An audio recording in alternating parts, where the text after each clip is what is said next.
Mi hijo me dijo que no era bienvenido para la Navidad. Dijo que arruinaría la estética de su casa de $1.000.000. Pensó que yo era solo un pobre anciano jubilado que vivía de una pensión. Se olvidó de quién era yo. Se olvidó de que yo era el dueño de su estética. Esa noche, hice una sola llamada telefónica.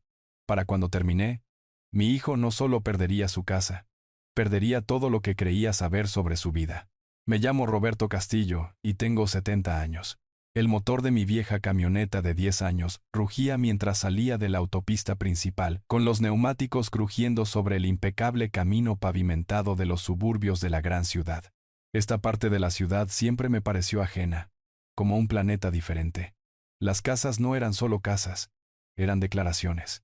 Monumentos extensos y estériles de vidrio y piedra blanca asentados sobre céspedes tan verdes que parecían falsos. Para todos en este vecindario, yo era exactamente lo que aparentaba ser. Un anciano viudo que vivía una vida tranquila con la pensión de un capataz de fábrica. Mi chaqueta de trabajo estaba desgastada en los codos. Mis manos tenían callos y mi camioneta había visto décadas mejores. Era una buena fachada. Había sido una buena fachada durante 15 años. Iba camino a la casa de mi hijo Javier. Tiene 42 años.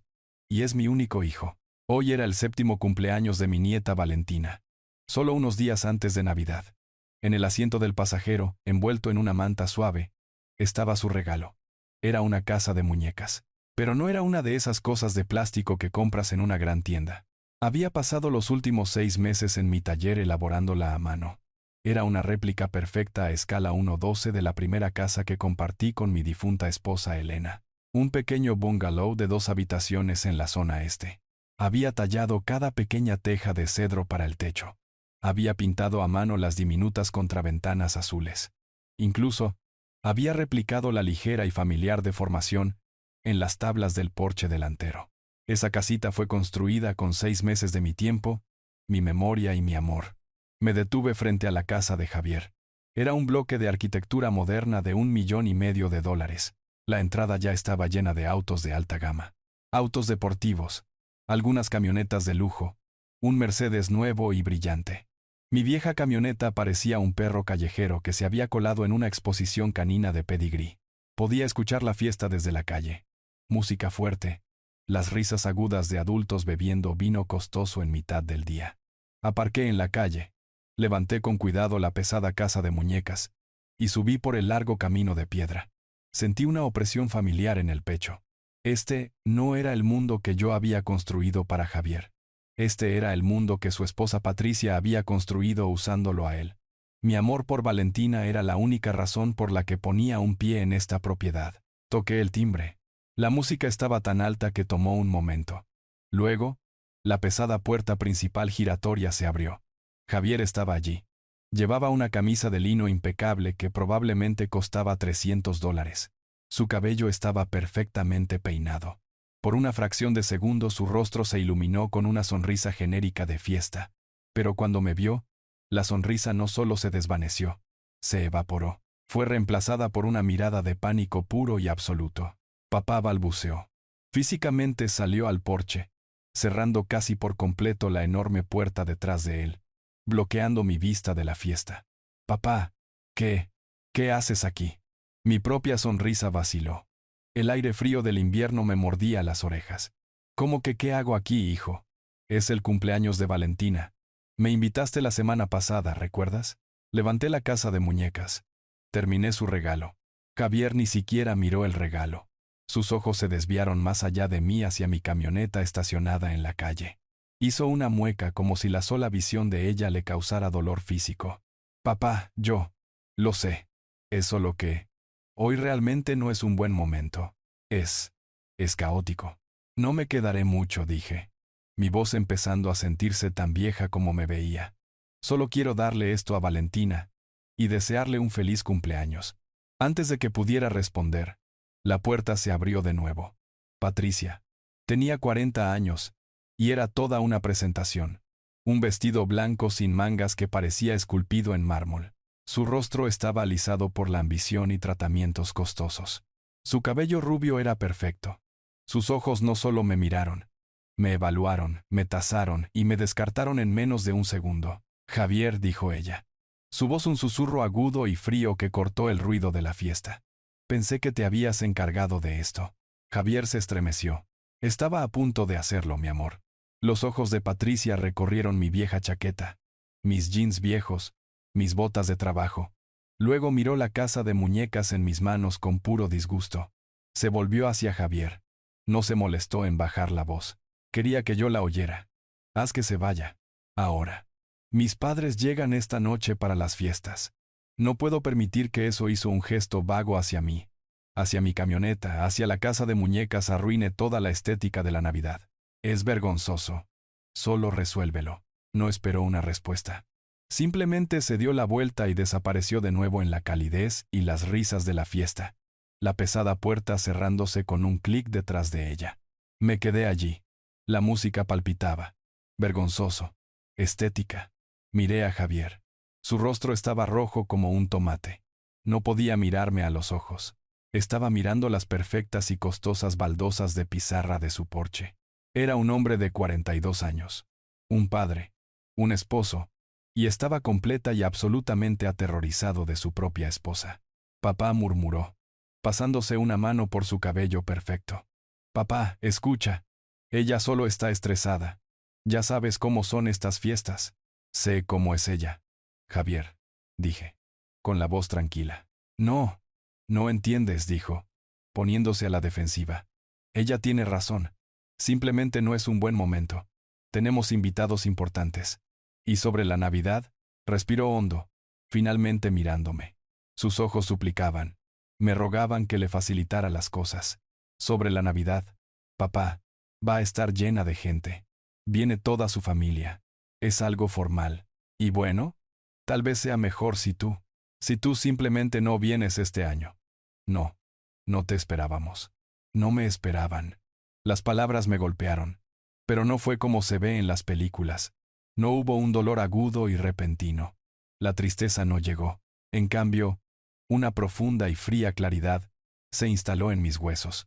El tipo de claridad que obtienes en pleno invierno justo antes de una tormenta, cuando el aire está perfectamente quieto y lo suficientemente afilado como para cortar. Miré la casa de muñecas en mis manos. 6 meses. 6 meses de mi tiempo. Mis manos. Mi memoria. 6 meses tallando marcos de ventanas diminutos y lijando pisos en miniatura. Todo para una niña a la que amaba. Todo para un hijo que ahora me decía que yo no era lo suficientemente bueno para ser visto por su nueva familia rica. Volví a mirar a Javier, a su camisa costosa, a sus ojos débiles y aterrorizados. Y por primera vez, no sentí enojo. Sentí lástima. Y luego sonreí. No fue una sonrisa amable. Era una sonrisa que él nunca había visto antes. Era la sonrisa de Roberto Castillo, el hombre que él nunca conoció. Está bien, Javier, dije. Mi voz repentinamente ligera, casi alegre. Entiendo completamente. La estética. No quisiera ser una molestia. Papá, no es así. No, no. Está bien, dije, levantando una mano. Estás ocupado. Tus invitados están esperando. Me agaché y coloqué la casa de muñecas, todos esos 6 meses de mi amor, en el frío porche de pizarra. Se veía pequeña y terriblemente fuera de lugar, igual que yo. Que tengas una buena fiesta, hijo. Me di la vuelta y me alejé. No corrí. No pisé fuerte. Caminé paso a paso firme de regreso a mi vieja y vergonzosa camioneta. Papá. Espera, lo escuché llamar desde el porche. No quise decir, papá, no olvides tu regalo. Me subí a la camioneta. Puse la llave en el encendido. El motor arrancó con un gruñido familiar y confiable. Miré por el espejo retrovisor. Javier estaba parado en su porche junto a la casa de muñecas, retorciéndose las manos. Se veía pequeño y patético. Puse la camioneta en marcha y me alejé. No miré atrás. Él pensaba que yo era un pobre anciano. Pensaba que era una carga. Pensaba que él y su esposa tenían el control. Se había olvidado de quién era yo. Se había olvidado de quién era él. Era hora de recordárselo. No conduje a casa. Mi casa, el pequeño bungalow de 2 habitaciones donde Javier cree que cuento cada centavo, estaba al otro lado de la ciudad. Conduje en la dirección opuesta. Conduje hacia el este, pasando el aeropuerto, pasando los nuevos campus de alta tecnología y adentrándome en el sector industrial, la parte de la ciudad que no sale en las postales. La parte donde las carreteras están agrietadas y los edificios son solo cajas gigantes de acero corrugado sin ventanas. La camioneta retumbó sobre un conjunto de vías de tren. El cielo se estaba volviendo de un morado frío y amoratado mientras el sol se ponía. Ya no sentía el aguijón de las palabras de Javier. Ese comentario sobre la estética. El desprecio casual y brutal. No dolía. Clarificaba. Era el clic final y pesado de un cerrojo deslizándose en su lugar. Me detuve frente a un almacén anodino al final de una calle sin salida. Un letrero descolorido en la cerca de alambre decía, Carpintería RC. Era una empresa fantasma, una de las muchas que había establecido hace décadas. Mi vieja camioneta se veía perfectamente en casa aquí, estacionada entre furgonetas de reparto oxidadas y palés de envío desechados. Me bajé. El aire olía a diésel y ozono. Introduje un código largo en un teclado oxidado y discreto en una puerta lateral de acero. La cerradura zumbó con un sonido pesado y entré. El primer piso era exactamente lo que parecía. Un taller cavernoso, polvoriento e inactivo. Viejos tornos, taladros de columna y sierras de mesa masivas estaban bajo pesadas lonas grises cubiertas de una fina capa de acerrín. Esto es lo que Javier pensaba que yo hacía con mi jubilación. Pensaba que perdía el tiempo con la madera. Era mi pasatiempo, sí, pero también era mi coartada. Caminé hacia la parte trasera, pasando por una sala de descanso extinta donde una sola luz fluorescente parpadeaba erráticamente. Entré en lo que parecía un armario de almacenamiento oscuro y grasiento lleno de manuales viejos y trapos aceitosos. Empujé a un lado una pesada estantería de acero con ruedas. Detrás no había pared de yeso. Había una puerta de acero reforzado con un escáner biométrico de mano. Coloqué mi mano derecha sobre el vidrio frío. Una pequeña luz verde escaneó mi palma. La máquina siseó y la puerta sellada al vacío se abrió con un clic. La habitación a la que entré estaba en silencio, fría y oscura. Accioné un solo interruptor. No era un taller. Era un centro de mando. Un escritorio largo y curvo enfrentaba una pared de 6 grandes monitores. Zumbaron cobrando vida, bañando la habitación sin ventanas con una luz azul fría. Un servidor seguro parpadeaba silenciosamente en la esquina junto a un enlace satelital privado. Esta no era la guarida de jubilación de un capataz. Esta era la oficina privada de un hombre que movía millones de dólares antes de que la mayoría de la gente terminara su café de la mañana. Me senté en la silla de cuero negro, del tipo que cuesta más que mi camioneta. Miré el escritorio. Solo había un artículo en él además del teclado. Era una pequeña placa de latón grabada a medida. Un regalo de jubilación de mi antiguo socio Serrano. No decía Roberto Castillo. Solo decía Castillo. Porque yo soy Castillo. Soy la parte Castillo en logística global. Castillo y Serrano. Uno de los imperios de carga y logística de propiedad privada más grandes del estado. No trabajaba en una fábrica. Yo era el dueño de la fábrica. Y de los 200 camiones que le daban servicio. Y de los 4 centros de distribución desde los que enviaban. No me jubilé hace 15 años con una pequeña pensión y un reloj de oro. Me retiré después de una compra estratégica que apareció en la primera plana de la sección de negocios del periódico más importante. Mi patrimonio neto actual, al cierre del mercado de esta mañana, era de $82 millones. 82 millones. Y mi hijo, mi único hijo, mi heredero, acababa de decirme que no era bienvenido para Navidad porque yo, mi chaqueta desgastada y mi vieja camioneta arruinaríamos su estética. Miré la única foto en la habitación, enmarcada en la pared frente a mi escritorio. Era Elena, mi difunta esposa. Se estaba riendo, con los ojos arrugados en las esquinas. La foto fue tomada en el porche de ese pequeño bungalow, el mismo que acababa de pasar 6 meses replicando en miniatura. Elena. Ella era la razón de todo esto. Ella creció sin nada. Yo crecí con un poco más que nada. Cuando Serrano y yo comenzamos la compañía, éramos solo nosotros 2 y 2 camiones de plataforma alquilados. Trabajábamos 20 horas al día. Construimos esto a base de agallas, vapores de diésel y tratos de apretón de manos. Cuando el dinero finalmente llegó, no llegó poco a poco. Llegó como una inundación. Y eso la aterrorizó. Roberto me había dicho, con la mano en mi brazo, su voz siempre suave pero firme como el acero. Este dinero es una herramienta, no es una vida. No dejes que lo eche a perder, no dejes que lo haga débil. Ella había visto cómo sucedía con otras familias, amigos nuestros, que se hicieron ricos. Sus hijos crecieron con derechos, blandos, inútiles. Niños que heredaron fortunas pero nunca habían aprendido el valor de un solo dólar ganado con su propio sudor. Prométeme, Roberto dijo con voz fina en esa estéril habitación de hospital justo antes de que el cáncer se la llevara. Haz que se sostenga sobre sus propios pies. No dejes que este dinero sea una maldición. Deja que construya su propia vida. Así que lo prometí. Después de que ella falleció, vendí la casa grande en la zona exclusiva. Me mudé al pequeño y sencillo bungalow que ella y yo habíamos amado. Creé el personaje del capataz jubilado. Le di a Javier una educación de primera clase, un fondo inicial modesto para su primera casa. Y luego, di un paso atrás. Le dije que la herencia se había ido casi toda, atada a las facturas médicas de Elena y algunas malas inversiones. Dejé que pensara que yo era solo otro jubilado sobreviviendo, cómodo pero no rico. Quería que construyera su propia vida. Quería que se convirtiera en un hombre. Quería que estuviera orgulloso de sí mismo, no de la cuenta bancaria de su padre. Miré los monitores en blanco. Había estado observando.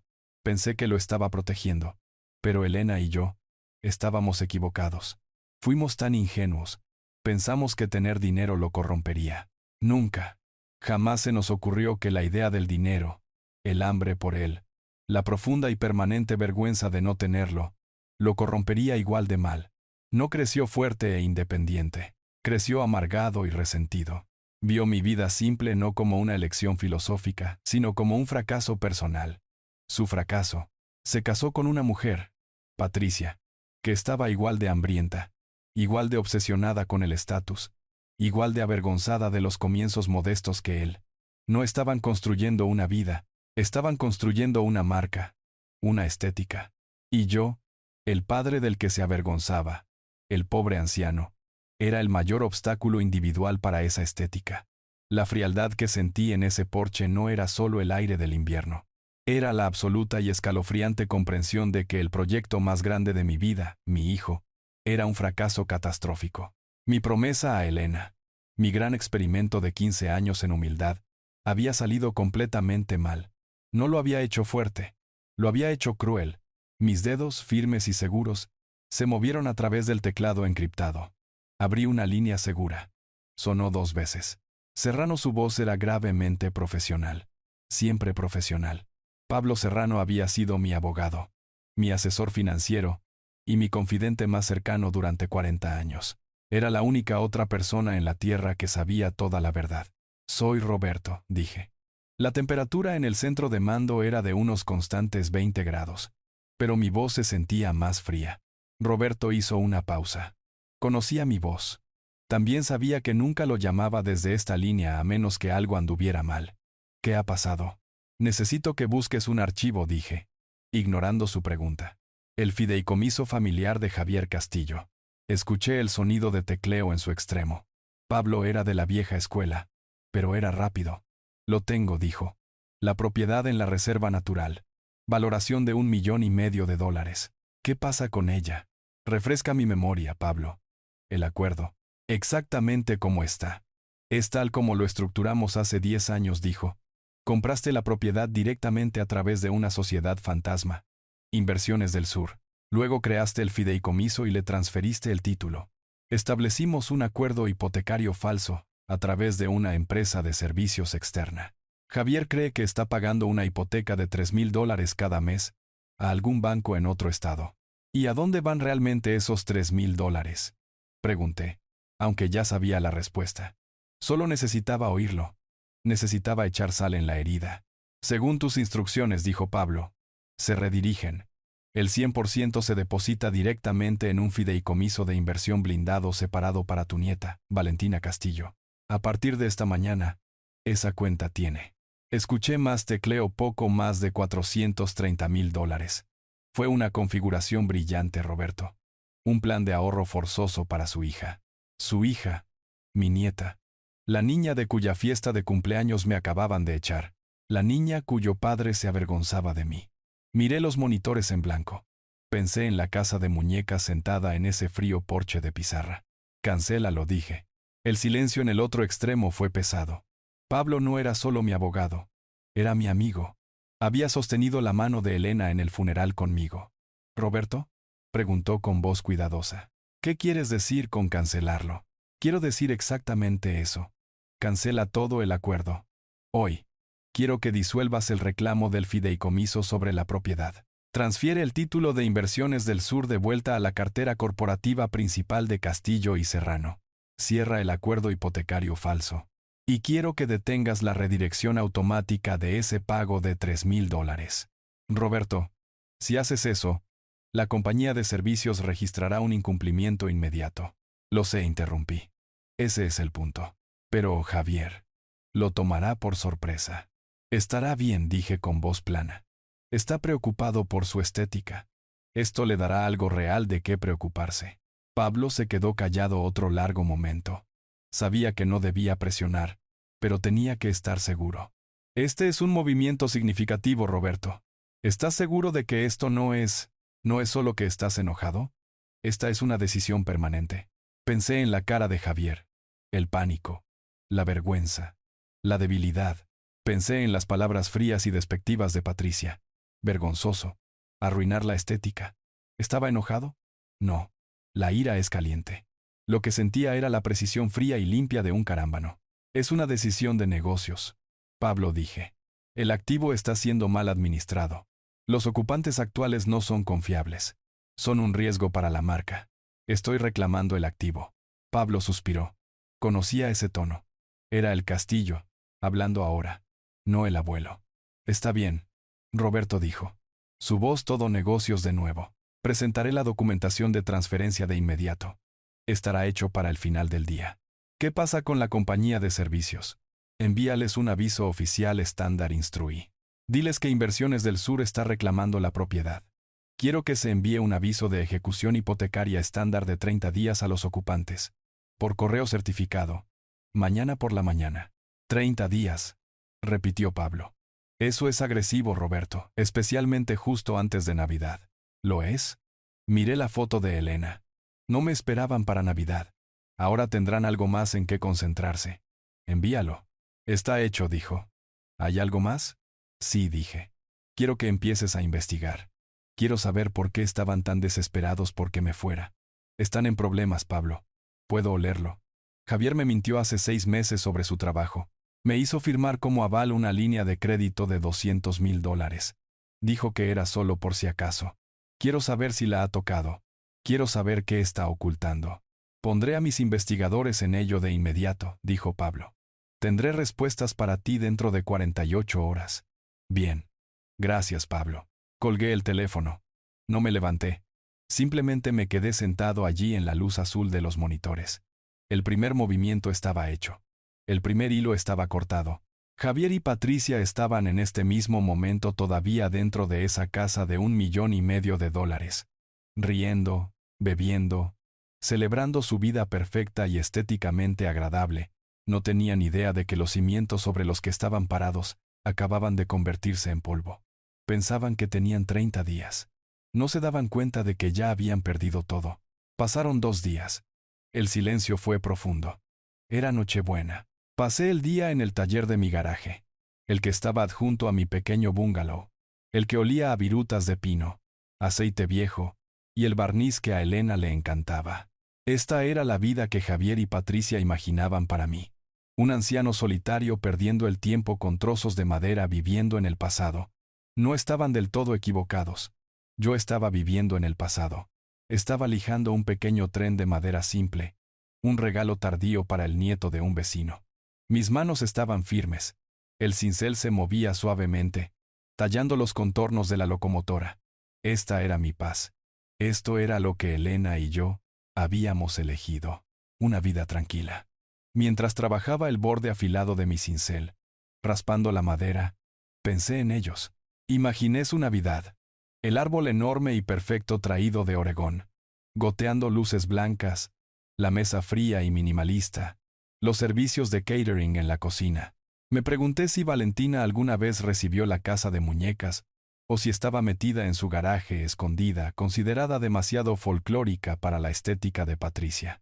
Me pregunté si los padres de Patricia habían llegado, y si Javier estaba interpretando con éxito el papel del yerno exitoso, con la cara dolorida por una sonrisa forzada.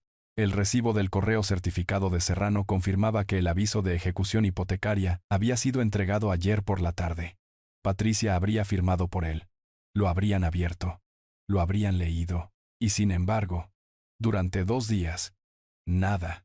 El silencio era casi decepcionante. Tal vez pensé que tenían un plan de respaldo. Tal vez eran más ricos de lo que yo sabía. Tal vez no necesitaban la casa. Tal vez mi único movimiento, mi único acto de desafío no había significado nada en absoluto. Terminé de lijar la pequeña locomotora. El sol se puso.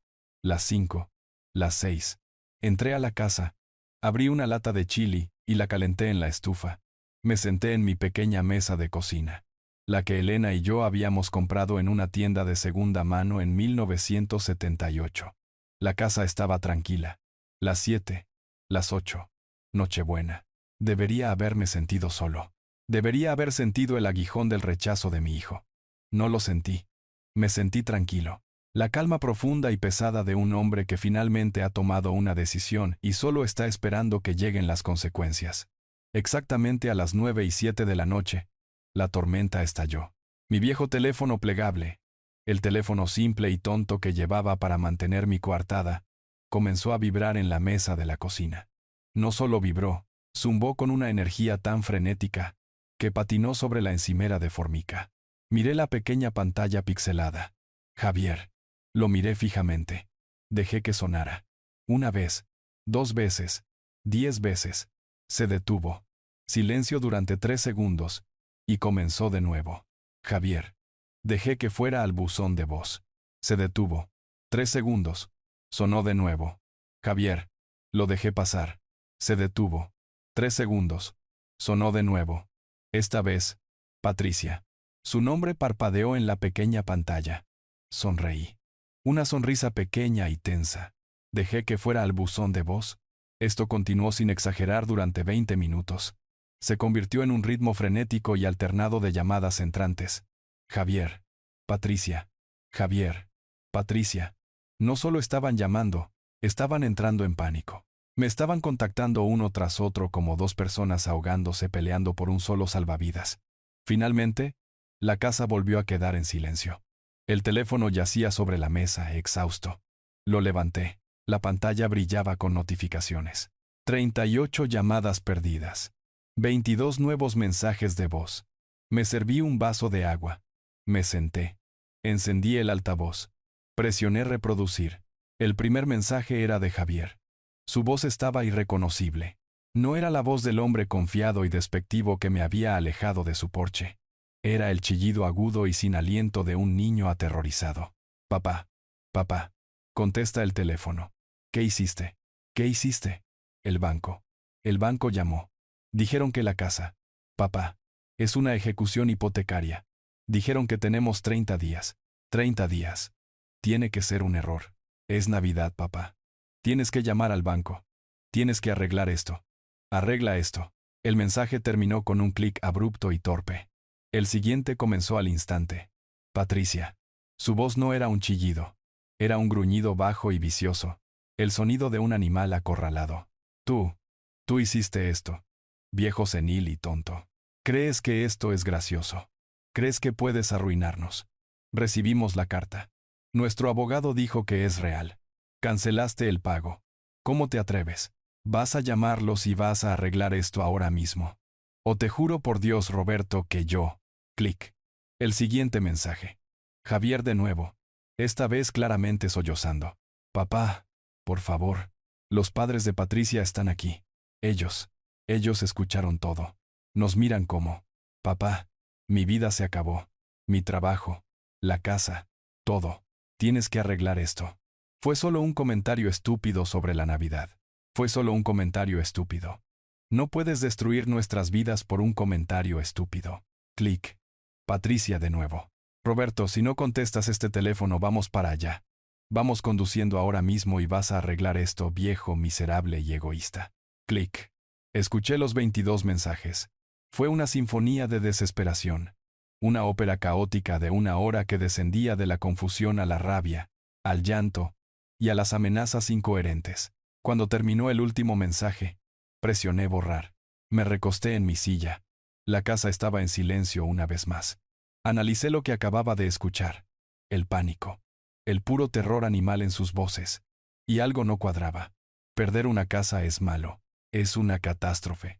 Que suceda en Nochebuena frente a tus suegros ricos es una humillación más allá de las palabras. Entendía eso. Pero esto era más que humillación. Esto era el Armagedón. Esto era terror de mi vida se acabó. Esta no era la reacción de un hombre exitoso de 42 años y su esposa rica que acababan de perder su residencia principal. Estarían avergonzados. Estarían furiosos. ¿Pero destruidos? No.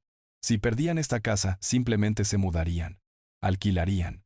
Se reducirían. Estarían enojados, sí, pero no sonarían como si su mundo acabara de terminar. Esta reacción no era por perder una casa de $1,500,000. Esta era la reacción de dos personas que acababan de perder su única línea de vida. Era el pánico de personas que no solo perdieron su estética, acababan de perder su ruta de escape. No estaban solo preocupados por dónde iban a vivir.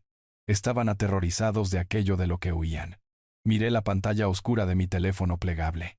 Mi hijo me había mentido hace 6 meses. Me había mirado a los ojos, a su propio padre, y había mentido sobre la estabilidad de su trabajo.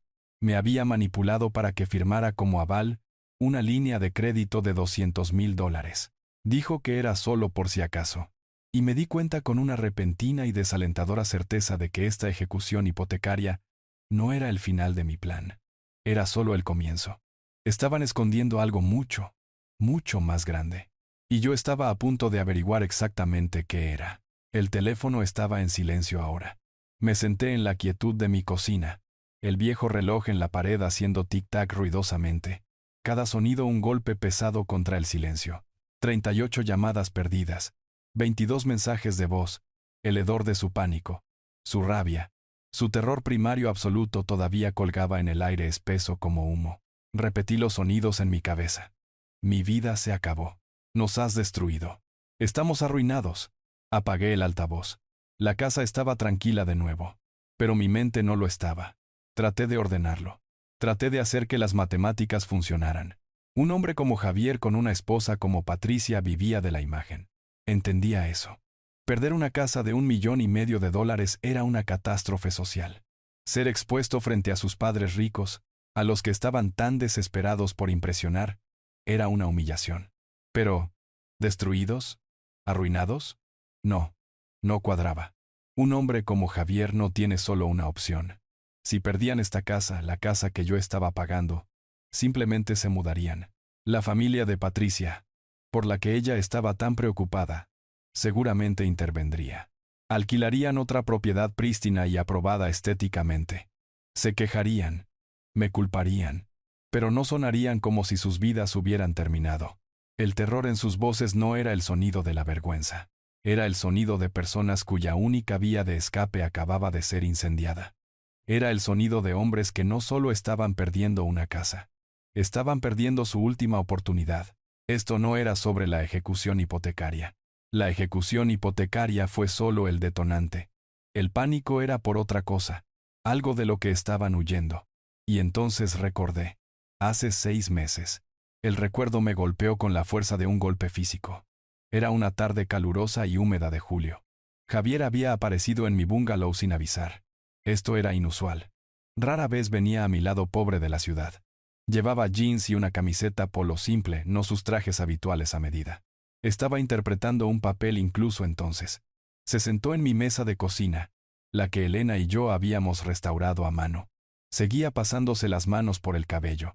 Papá había dicho, con los ojos enfocados en un rasguño en la vieja mesa de formica. Yo, estoy en una situación difícil. Esperé. Las cosas en la firma no van bien, había dicho. El mercado ha bajado. Están hablando de despidos. Grandes despidos. Creo que estoy en la lista. Recuerdo haber sentido una pequeña punzada triste. No sorpresa, solo tristeza. Siento escuchar eso. Hijo, había dicho yo. Sí, bueno. Finalmente me miró y sus ojos estaban llenos de una sinceridad ensayada y desesperada. No te lo pediría.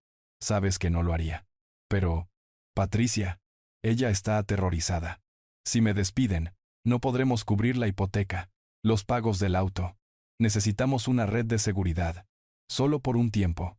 Solo hasta que encuentre algo nuevo. ¿Qué necesitas, Javier? Solo un aval, una línea de crédito. 200,000. Es solo una red de seguridad. Prometo que ni siquiera la tocaré a menos que sea una emergencia real. El banco simplemente no me lo aprobará a mí solo en este momento con los rumores en la firma. Pero con tu nombre en ella, ¿tu buen crédito? Mi buen crédito. El buen crédito de un capataz de fábrica jubilado. No tenía idea de lo que realmente estaba pidiendo. No sabía que le estaba pidiendo a una corporación de 82 millones de dólares que respaldara su red de seguridad. Yo había dudado. Recordé la voz de Elena. No dejes que lo haga débil. Pero luego miré a mi hijo. Parecía roto. Pensé que finalmente estaba aprendiendo humildad. Pensé que estaba acudiendo a su padre en busca de ayuda. No podía dejar que mi nieta estuviera en la calle. Está bien, hijo, había dicho. Firmaré. Pero esto es solo para emergencias. ¿Entiendes? Absolutamente, papá. Gracias. Te lo prometo. Ni siquiera sabrás que está ahí. Ahora sentado en mi cocina en Nochebuena, el silencio de la casa se sentía como una tumba. Ni siquiera sabrás que está ahí. El pánico en su voz en el correo de voz. No era solo por la casa. Era por los 200,000 dólares. Levanté mi teléfono seguro de la oficina en el sótano. Marqué el número rápido de Pablo Serrano. Contestó al primer timbrazo. Siempre estaba trabajando. Pablo. Soy yo de nuevo. Roberto. Escuché los fuegos artificiales, dijo secamente. 38 llamadas perdidas. Suenan angustiados. Su pánico está mal. Pablo, dije con voz baja. Es demasiado. No es solo la casa. Están ocultando algo más grande. ¿Qué necesitas? Hace 6 meses. Firmé como aval una línea de crédito para Javier. 200,000 dólares. Prometió que no la tocaría. Dijo que su trabajo estaba en peligro.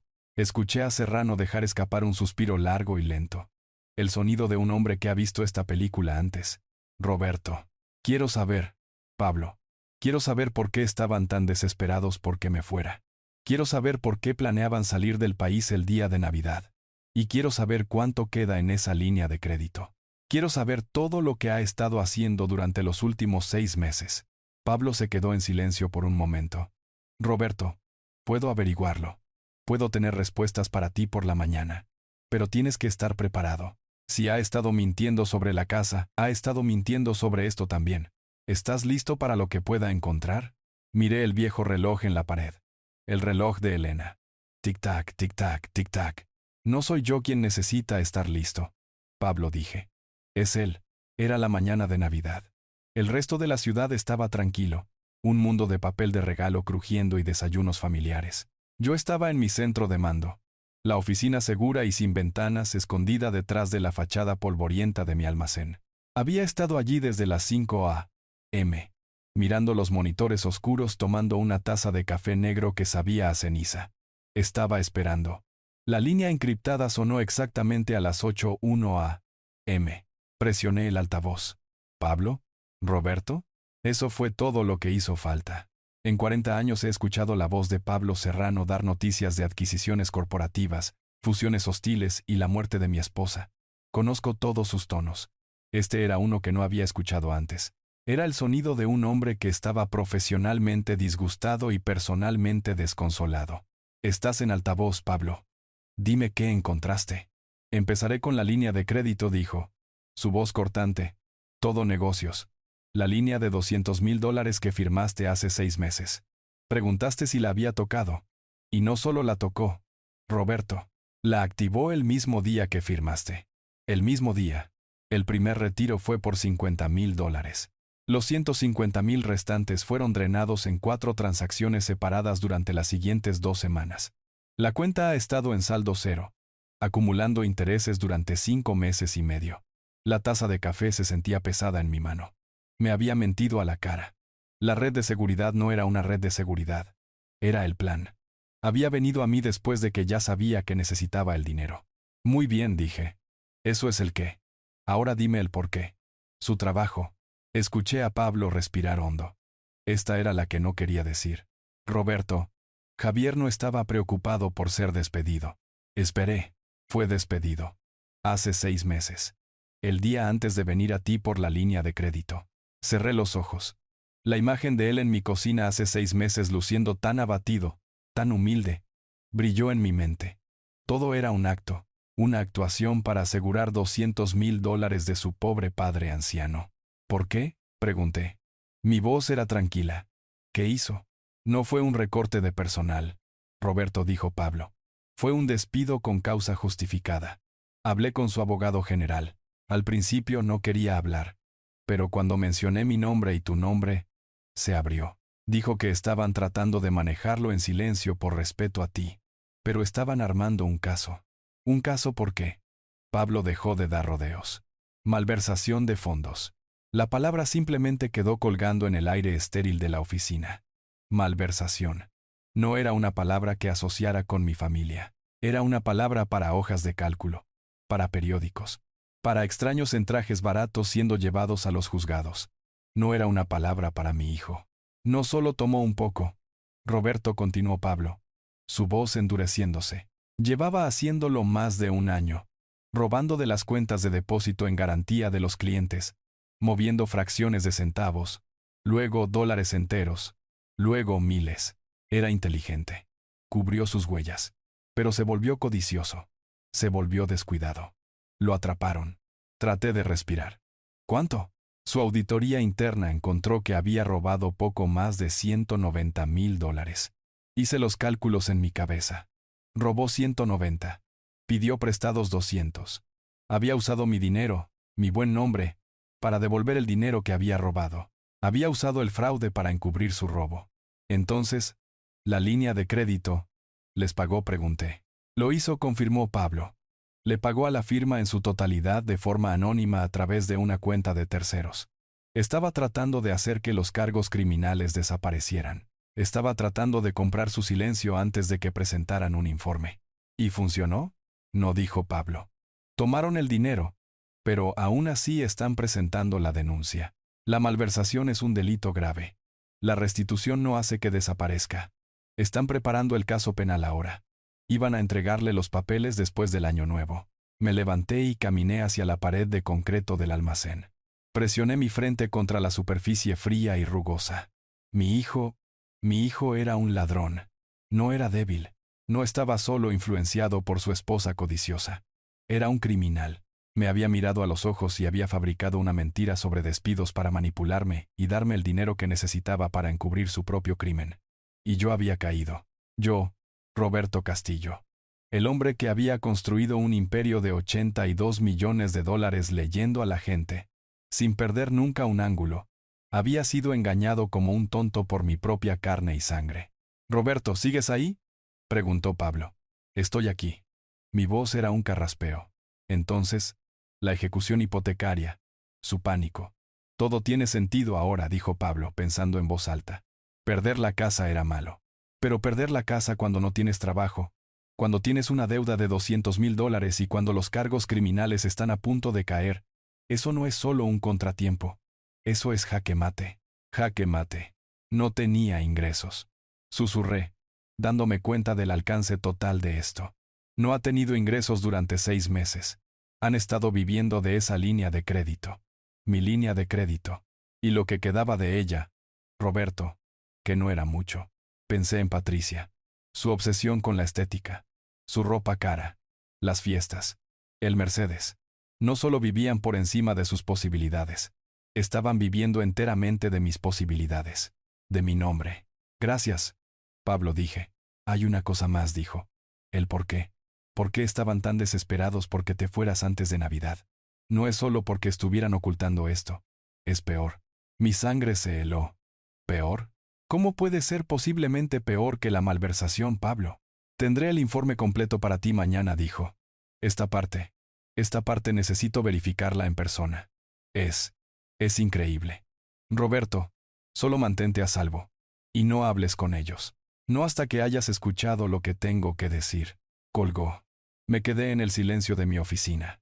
La calma que sentí en Nochebuena se había ido. La precisión fría se había ido. Fue reemplazada por una rabia radiactiva de combustión lenta. No solo me había insultado, no solo me había mentido, me había usado mi amor, mi confianza y mi buen nombre para encubrir un delito grave. Y todavía estaba escondiendo algo. Miré el teléfono. Sabía que llamarían de nuevo. Estaban desesperados. Estaban atrapados. Y los animales atrapados son los más peligrosos. Levanté el teléfono y llamé a mi jefe de seguridad. Alex, dije. Necesito un equipo de vigilancia completo. En la casa de mi hijo. Quiero saber con quién hablan. Quiero saber a dónde van. Y quiero un detalle sobre mi nieta Valentina. Con efecto inmediato. Mi hijo pensaba que estaba luchando por una casa. No tenía idea de lo que acababa de empezar. Todavía estaba tratando de procesar los números. $190,000. Robados. $200,000. Prestados. Mi nombre. Mi deuda. Mi hijo un criminal. Toda mi vida había construido una fortaleza de seguridad financiera. Lo había hecho para proteger a mi familia. Para darles la única cosa que Elena y yo nunca tuvimos. Paz. Y en una tarde, mi hijo había tomado esa fortaleza. Mi nombre. Mi reputación. Y la había atado a su propio barco que se hundía. Entonces dije, mi voz apenas un susurro. Está en bancarrota. Es un ladrón. Se enfrenta a la prisión. Y yo me quedo con la deuda de $200,000. Esa es la situación, Roberto. La voz de Pablo llegó a través del altavoz cargada con las malas noticias. Pero eso es solo el qué. Todavía no explica el por qué. ¿Por qué Navidad? ¿Por qué la desesperación por sacarte de esa casa? ¿Por qué las 38 llamadas perdidas? Todavía se sentía desproporcionado. Me pasé la mano por la cara. ¿Qué quieres decir? Me parece una imagen bastante completa de desesperación, Pablo. No dijo Pablo. Piensa como ellos. Están acorralados. Son ratas. Acaban de perder su casa. Están a punto de ser expuestos. ¿Cuál es su próximo movimiento? No se sientan simplemente a esperar a la policía. Huyen. Me incliné hacia adelante, mis manos agarrando el borde de mi escritorio. Continúa. Hice lo que pediste, Roberto. Cavé profundo. Puse a nuestros investigadores en sus registros de viaje, sus compras recientes, su actividad en línea. Y lo encontré. Esto no se trataba solo de ocultarte el aviso de ejecución hipotecaria. Esto no se trataba solo de estética. Se trataba de su estrategia de salida. Tu hijo y su esposa, Roberto, planeaban huir del país. Las palabras me golpearon. Huir. Abandonar todo. Abandonarme a mí. Abandonar a su hija. ¿A dónde?, pregunté. Boletos de ida. Reservados hace 3 semanas. Saliendo del Aeropuerto Internacional de la ciudad. Destino. Aeropuerto Internacional Owen Roberts. Gran Caimán. Las Islas Caimán. Por supuesto. Un país sin extradición. Un lugar para desaparecer con cualquier dinero que te quedara. ¿Y la fecha de salida? Roberto, dijo Pablo, bajando la voz. Esa es la clave. La fecha de salida era hoy. 25 de diciembre. Día de Navidad. A las 3:30 de la tarde. Todo encajó en su lugar. La crueldad. La urgencia. La absoluta necesidad de tenerme a mí. El pobre papá anciano. Fuera del camino. Necesitaban que me fuera, dije. La comprensión asentándose como hielo en mi estómago. Necesitaban la casa para Navidad, no para sus padres. Sus padres nunca iban a venir. Necesitaban que la casa pareciera normal. Necesitaban mantener las apariencias hasta el último segundo posible. Exactamente, dijo Pablo. Necesitaban parecer la familia perfecta y feliz. Hasta que empacaran sus maletas, condujeran al aeropuerto y desaparecieran. Para cuando alguien se diera cuenta de que se habían ido. Para cuando tú te dieras cuenta de que se habían ido. Estarían en una playa, y tú te quedarías cargando con la culpa. Pensé en la voz de Patricia. No puedo permitir que eso arruine toda la estética de la Navidad. No estaba preocupada por sus padres. Estaba preocupada por su coartada. Estaba preocupada de que mi presencia, mi pobreza, mis preguntas de alguna manera desbarataran su plan antes de que pudieran ejecutarlo. Mi aviso de ejecución hipotecaria, mi único acto de desafío, había sido una bala perdida que había golpeado su plan de escape justo en el motor. Iban a dejarme, susurré. No era una pregunta. Iban a dejarme con una deuda de $200,000, una investigación criminal sobre mi préstamo avalado, e iban a desaparecer. No solo huían de la ley, huían de mí. Iban a abandonar a su hija, Valentina. Mi sangre se heló. Espera, Pablo. Los boletos. Dijiste boletos de ida. Plural. ¿Quién viajaba? Escuché a Pablo barajar algunos papeles. 2 boletos de adulto, Roberto. Javier Castillo. Patricia Castillo. Eso es todo. Sentí que el suelo desaparecía bajo mis pies. ¿Qué hay de Valentina? ¿Qué hay de mi nieta? Pablo guardó silencio. Pablo, dije, mi voz elevándose. ¿Qué hay de la niña de 7 años? Su fiesta de cumpleaños fue hace solo 2 días. Roberto, dijo Pablo, su voz tranquila y dolorida. No había boleto para Valentina. Ellos la iban a dejar atrás. No podía hablar. No podía respirar. Esto era un nivel de monstruosidad para el que no estaba preparado. Robar a tu propio padre, traicionarlo, huir. Eso era codicia. Eso era cobardía. Pero abandonar a tu propia hija, a tu hija de 7 años, abandonarla el día de Navidad, dejarla atrás para enfrentar las consecuencias de los crímenes de sus padres. Eso no era solo codicia, eso era maldad pura y absoluta. Iban a dejarla conmigo, el anciano senil e incompetente del que tanto se avergonzaban. Ese era su plan. Dejar a la niña, tomar lo último del efectivo y desaparecer. Pablo, dije, mi voz temblando, no de rabia, sino de un horror tan profundo que me enfermaba. Lo sé, Roberto dijo suavemente. Lo sé.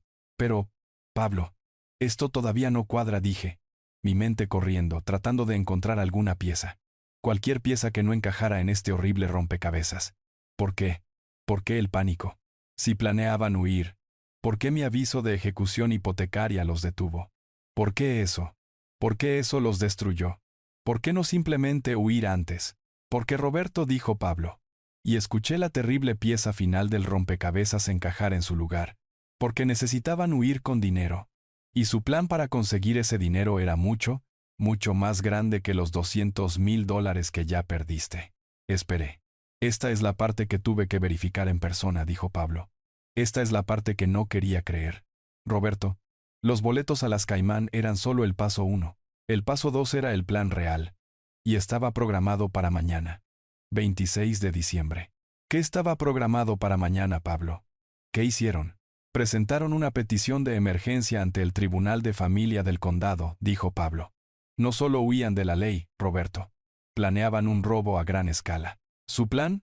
El plan real era que te declararan legalmente mentalmente incompetente. ¿Qué estaba programado para mañana, Pablo? Pregunté. Mi voz era baja. ¿Qué hicieron? Pablo dejó escapar un suspiro largo y pesado. El tipo de sonido que hace un hombre cuando tiene que pronunciar un elogio fúnebre para alguien que todavía está vivo. Roberto dijo, y su voz estaba dolorida. Los boletos a las Caimán. La malversación.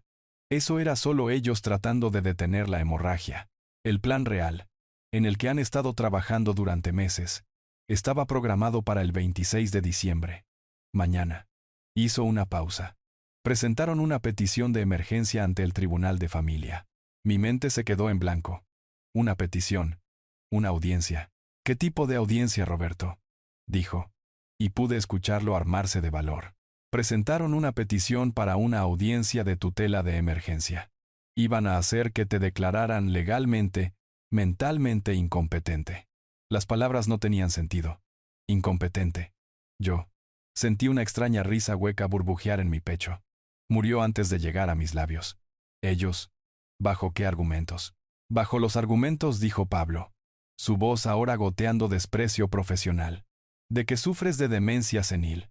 De que eres un peligro para ti mismo y tus finanzas. De que ya no eres capaz de tomar decisiones racionales. Miré la pared de concreto. Mi hijo, Javier, el niño al que había enseñado a leer, el niño cuyas fiebres había cuidado, el niño al que había protegido. Estaba tratando de que me declararan loco. Pero la evidencia, balbuceé. No hay evidencia. Estoy perfectamente bien. Acabo de hablar con mi médico el mes pasado. No necesitas evidencia real para una petición de emergencia, Roberto. Solo necesitas testimonios. Y los tenían. Sacamos el archivo. Tenían declaraciones juradas notariadas de 3 de las amigas de Patricia. Amigas que nuestro investigador confirmó que recibieron honorarios de consultoría de Patricia la semana pasada. Las tres jurando que habían visto tu rápido deterioro mental. Me sentí enfermo. Tenían una narrativa completa. Roberto, continuó Pablo. Su voz fría como un bisturí. Pintaron un cuadro. Le dijeron al tribunal que eres un anciano que vive en la pobreza abyecta y la autonegligencia. Afirmaron que rechazabas la atención, que eras inestable. Incluso, Roberto, incluso tergiversaron tu pasatiempo. Mi carpintería. Lo llamaron una obsesión compulsiva con objetos infantiles. Llamaron a tu casa de muñecas, una clara señal de una regresión a la infancia.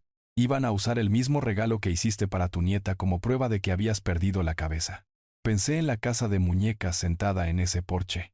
Pensé en los 6 meses de amor que había vertido en ella, y ellos, iban a usar eso como un arma. El plan era simple. Roberto, dijo Pablo. Se presentarían a la audiencia mañana como la familia preocupada.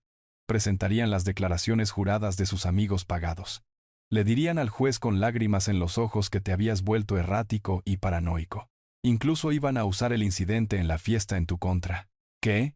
Pero ellos fueron los que. Por supuesto, interrumpió Pablo. Es perfecto, dirían. Lo invitamos al cumpleaños de su nieta, su señoría. Y simplemente nos miró fijamente. Dejó su regalo y se fue. Estaba confundido. Ni siquiera nos reconoció. Fabricaron la evidencia, Roberto. Pincharon al oso. Y luego planearon ir a la corte quejándose de que el oso había gruñido. Mi hijo había hecho esto. ¿Y luego qué? Susurré. ¿Cuál era el final del juego? El final del juego, la voz de Pablo era aguda. El final del juego era conseguir que el juez, que solo tendría su lado de la historia, les otorgara la tutela temporal de emergencia. Te habrían internado, colocado en una instalación segura, un asilo de ancianos mientras arreglaban tus asuntos. Y una vez que tuvieran esa tutela, una vez que tuvieran el poder notarial, tendrían acceso legal completo a todo. Dejó que eso se asimilara. No solo planeaban huir, Roberto. Planeaban liquidarte. Vender tu casa, tu camioneta, tus herramientas, todo lo que pensaban que tenías. Habrían pagado su deuda de $200,000, pagado la malversación, y luego usado el resto de los ahorros de tu vida para financiar su nueva vida en las Caimán. Iban a dejarte pudrirte en un asilo, legalmente borrado, mientras bebían cócteles en una playa viviendo del dinero que tú ganaste. Miré la foto de Elena, sus ojos risueños y honestos. No dejes que lo haga débil. No lo había hecho débil. Lo había hecho.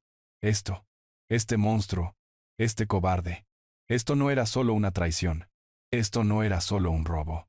Esto era un nivel de codicia fría, calculadora y parricida, que nunca en mis 70 años supe que fuera posible. No solo planeaban abandonar a su hija, planeaban abandonarme a mí, enterrarme vivo después de robar mi nombre, mi dinero y mi mente.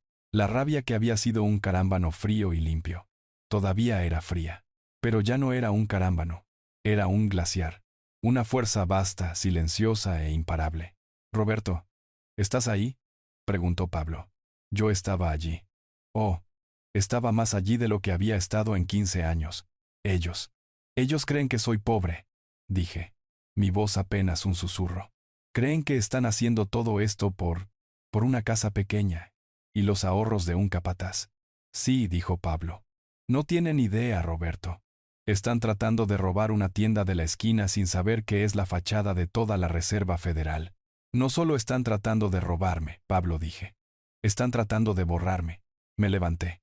Miré los 6 monitores oscuros. Y esperando. Mamá, por favor. Todavía podemos arreglarlo. Benjamín suplicó, su voz quebrándose con una desesperación que era casi patética. Somos familia, ¿no? Una familia no traiciona. Respondí, mi voz resonando ligeramente en la oficina inmobiliaria. Una familia no roba. Una familia no planea la destrucción mental de uno de sus miembros. Lo que ustedes son, dije, mirándolo a él, a su esposa, a su hija, no es una familia. Es una organización criminal que comparte un apellido. Te dimos 45 años de nuestras vidas, gritó Leonor.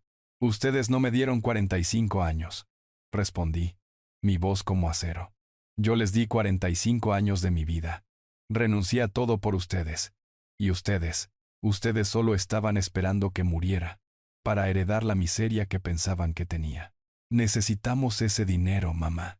Benjamín finalmente rugió, mostrando su verdadera cara. Tenemos deudas, problemas, y por eso decidieron volverme loca, dije. Por eso decidieron robarme. Por eso decidieron destruir los últimos años de mi vida. No fue personal, escupió él. Esas 3 palabras. No fue personal. 45 años de amor, 45 años de sacrificio, 45 años criando a un niño que no había engendrado, pero que había amado como propio. Y no fue personal. Tienes razón, Benjamín, dije, mi voz bajando a un susurro que cortó toda la habitación. No fue personal para ti. Y a partir de ahora tampoco será personal para mí. Me volví hacia mi abogado. Dr. Montgomery, creo que hemos terminado aquí. Colgué el teléfono. La guerra había sido declarada oficialmente. Y yo tenía todas las armas. Colgué el teléfono. El altavoz se apagó con un clic, sumiendo al centro de mando de nuevo en su habitual silencio zumbante. Los monitores brillaban mostrando flujos de datos financieros e informes de mercado que no significaban nada para mí en ese momento. Solo me senté allí. No me moví. No caminé por el piso de concreto. No golpeé con el puño el frío escritorio de acero. No maldije. Solo me senté. Miré la pared de hormigón gris rugoso frente a mí. Escuché el zumbido rítmico y silencioso del servidor. Conté los segundos mientras pasaban en mi cabeza. 1, 2, 3. Me senté allí inmóvil durante 10 minutos completos. La rabia ardiente y caliente que sentí cuando supe sobre la malversación. Eso se había ido. El shock que sentí cuando supe sobre la línea de crédito. Eso también se había ido. Todo se había quemado como combustible dejando algo más en su lugar. Hielo. Una capa de hielo profunda, estructural y perfectamente clara se estaba formando dentro de mi pecho. No solo me habían insultado. Esa fue la fiesta hace 2 días. No solo me habían mentido. Esa fue la línea de crédito hace 6 meses. No solo me habían robado. Eso fue la malversación. No, esto era algo completamente diferente. Habían planeado borrarme, hacerme declarar incompetente, usar mi amor por mi nieta, la casa de muñecas que construí con mis propias manos, como arma para probar que estaba loco, encerrarme en una instalación, despojarme de mi nombre, mi mente, mi identidad y mi libertad. Esto no era solo una traición, esto no era solo un robo, esto era una ejecución. Planeaban enterrarme vivo, un anciano senil, una carga, un hombre que había perdido la cabeza, un hombre que rechazaba la atención. La narrativa que habían construido era perfecta, y yo había entrado directamente en ella. Mi ropa sencilla, mi vieja camioneta, mi vida tranquila, mi obsesión con la carpintería. Había pasado 15 años construyendo mi coartada para proteger a mi hijo del veneno de la riqueza. Y él, a su vez, había utilizado esa misma coartada como el plano para destruirme. La ironía era tan aguda, tan perfecta, que casi me hizo admirar su eficiencia diabólica pura. Pensaron que estaban atacando a un pobre capataz jubilado. Pensaron que estaban pateando a un perro dormido. No tenían idea de que acababan de patear a un oso pardo hibernando. Los 10 minutos terminaron. El hielo estaba completamente formado. Sabía exactamente qué hacer. Levanté el teléfono seguro. Marqué a Serrano. Contestó al primer timbrazo. Roberto, ¿estás bien? Su voz estaba llena de genuina preocupación humana. Estoy bien, Pablo, dije. Mi propia voz me sorprendió.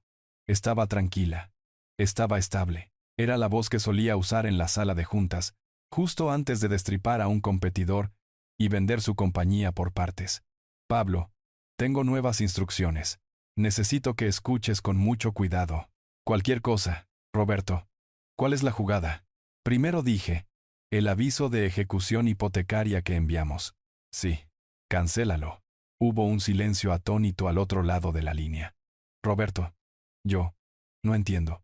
Pensé que ese era el punto. Pensaste que quería castigarlos quitándoles la casa, dije.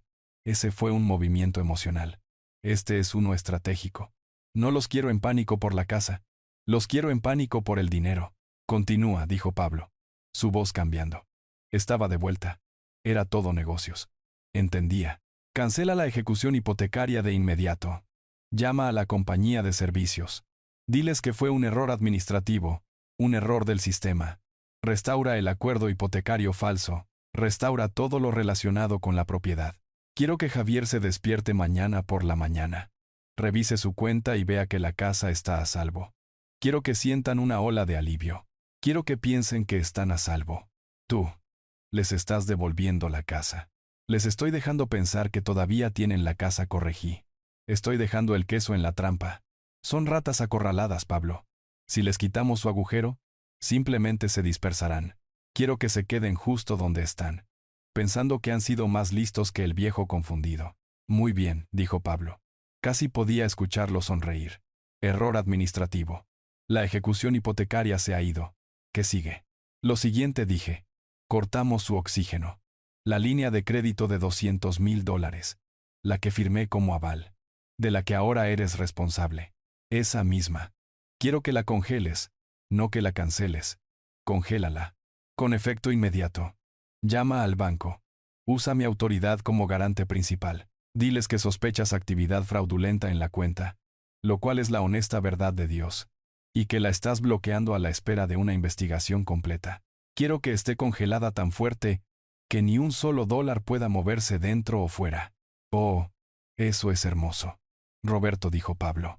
Se despertarán pensando que la casa está a salvo, pero el efectivo con el que vivían, el efectivo que iban a usar para correr a las Caimán se ha ido. Exactamente. Estarán atrapados. Estarán en esa casa sin trabajo, sin dinero y con una acusación criminal colgando sobre sus cabezas. Entrarán en pánico y cometerán un error. ¿Y cuando lo hagan? Preguntó Pablo. Cuando lo hagan, dije, estaremos allí. Eso es lo último. Mañana, a las 10 a.m. Te quiero en mi bungalow, el pequeño, la casa del capataz. Y quiero que traigas a 2 hombres contigo. No abogados, no contadores. Quiero a los 2 mejores detectives privados de tu nómina. Los que parecen que van en serio. Estás planeando una confrontación. Estoy planeando una intervención, respondí. Están desesperados. Se han quedado sin efectivo. Su plan de escape está arruinado. Su único movimiento restante es la audiencia de competencia. Tienen que venir a mí. Tienen que rogarme por dinero. O tienen que acelerar su plan para internarme. Miré la foto de Elena. Su sonrisa risueña.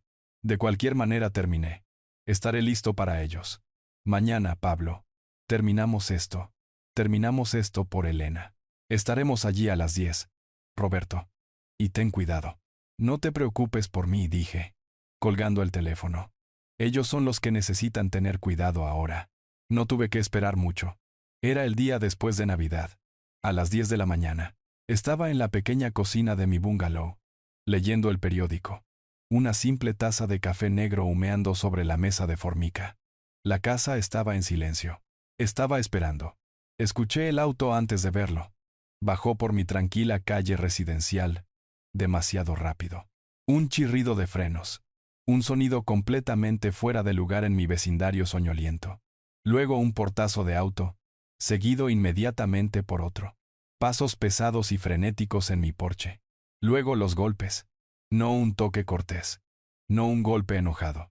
Era un golpe desesperado, aterrorizado y rítmico, como alguien tratando de derribar la puerta. Doblé mi periódico, tomé un sorbo lento de mi café y me levanté. Caminé hacia la puerta. Miré por la mirilla. Era Javier. Su rostro estaba pálido, brillante de sudor a pesar del frío. Sus ojos estaban muy abiertos, moviéndose de un lado a otro. Patricia estaba justo detrás de él, su cabello perfecto hecho un desastre. Estaba agarrando su teléfono con un agarre de nudillos blancos. Abrí el cerrojo y abrí la puerta. Antes de que pudiera decir una palabra, Javier me empujó, tropezando hacia mi pequeña sala de estar. «Papá, gracias a Dios que estás aquí». Me agarró de los hombros, su agarre dolorosamente fuerte. Estaba temblando. «Papá, no sé qué está pasando. ¿El banco? ¿La línea de crédito? Está congelada. Congelaron la cuenta. Estamos arruinados. No tenemos nada. Tienes que llamarlos. Tienes que decirles que está bien. Tienes que ayudarme». Su voz era aguda, quebrándose. Este no era el hombre que me había dicho que arruinaría su estética. Este era un animal acorralado. Patricia entró corriendo detrás de él, pero ya había elegido una estrategia diferente. Su rostro estaba manchado de lágrimas. Eran lágrimas reales, pero no eran lágrimas de tristeza. Eran lágrimas de pura rabia y terror sin adulterar. Era una actriz terrible. Roberto sollozó, corriendo hacia mí. Nunca me llamaba papá. Roberto, por favor, lo sentimos mucho. Somos monstruos. Lo sabemos. Lo que dijimos sobre la Navidad. Solo estábamos. Estábamos estresados. Fuimos horribles. Estábamos equivocados. De hecho, trató de agarrar mi mano. La dejé. Su piel estaba húmeda. Pero no puedes hacernos esto, lloró, su voz subiendo. Congelaron todo. Fuimos al banco esta mañana. La línea de crédito está bloqueada. Nosotros no tenemos nada, Roberto. No podemos pagar nada. Perderemos todo, tienes que ayudarnos. La miré a ella. Luego miré a mi hijo que paseaba por mi pequeña sala de estar como un lobo enjaulado. ¿Todo? Pregunté. Mi voz era tranquila. Curiosa. Todo, gritó Javier. La casa. El aviso de ejecución hipotecaria, pensamos. Pensamos que podíamos usar la línea de crédito para encontrar un lugar nuevo para sobrevivir. Pero se ha ido. Dijeron que está congelada por investigación de fraude. ¿Qué les dijiste, papá? ¿Qué hiciste? Lo vi entonces. La pieza final de su rompecabezas desesperado. Habían perdido la casa. Mi aviso de ejecución hipotecaria había sido un error administrativo. Habían sentido un momento de intenso alivio, y luego, en medio de su celebración, en medio de su plan de escape, habían buscado los $200,000 que yo había garantizado, y habían encontrado una cuenta congelada vacía. No solo habían perdido su refugio, habían perdido su combustible para el jet. Estaban varados, atrapados, sin trabajo, sin casa, sin escape. Y las consecuencias legales por la malversación de Javier todavía se dirigían hacia ellos. No les dije nada, dije con calma. Solo les dije que congelaran la cuenta. ¿Pero por qué?, chilló Patricia. Después de todo, dijimos que lo sentíamos. ¿Por qué le harías esto a tu propia familia? La miré. A esta mujer que había planeado hacerme internar. Miré a mi hijo, el ladrón, e hice lo que esperaban que hiciera el pobre y senil anciano. Parecí confundido.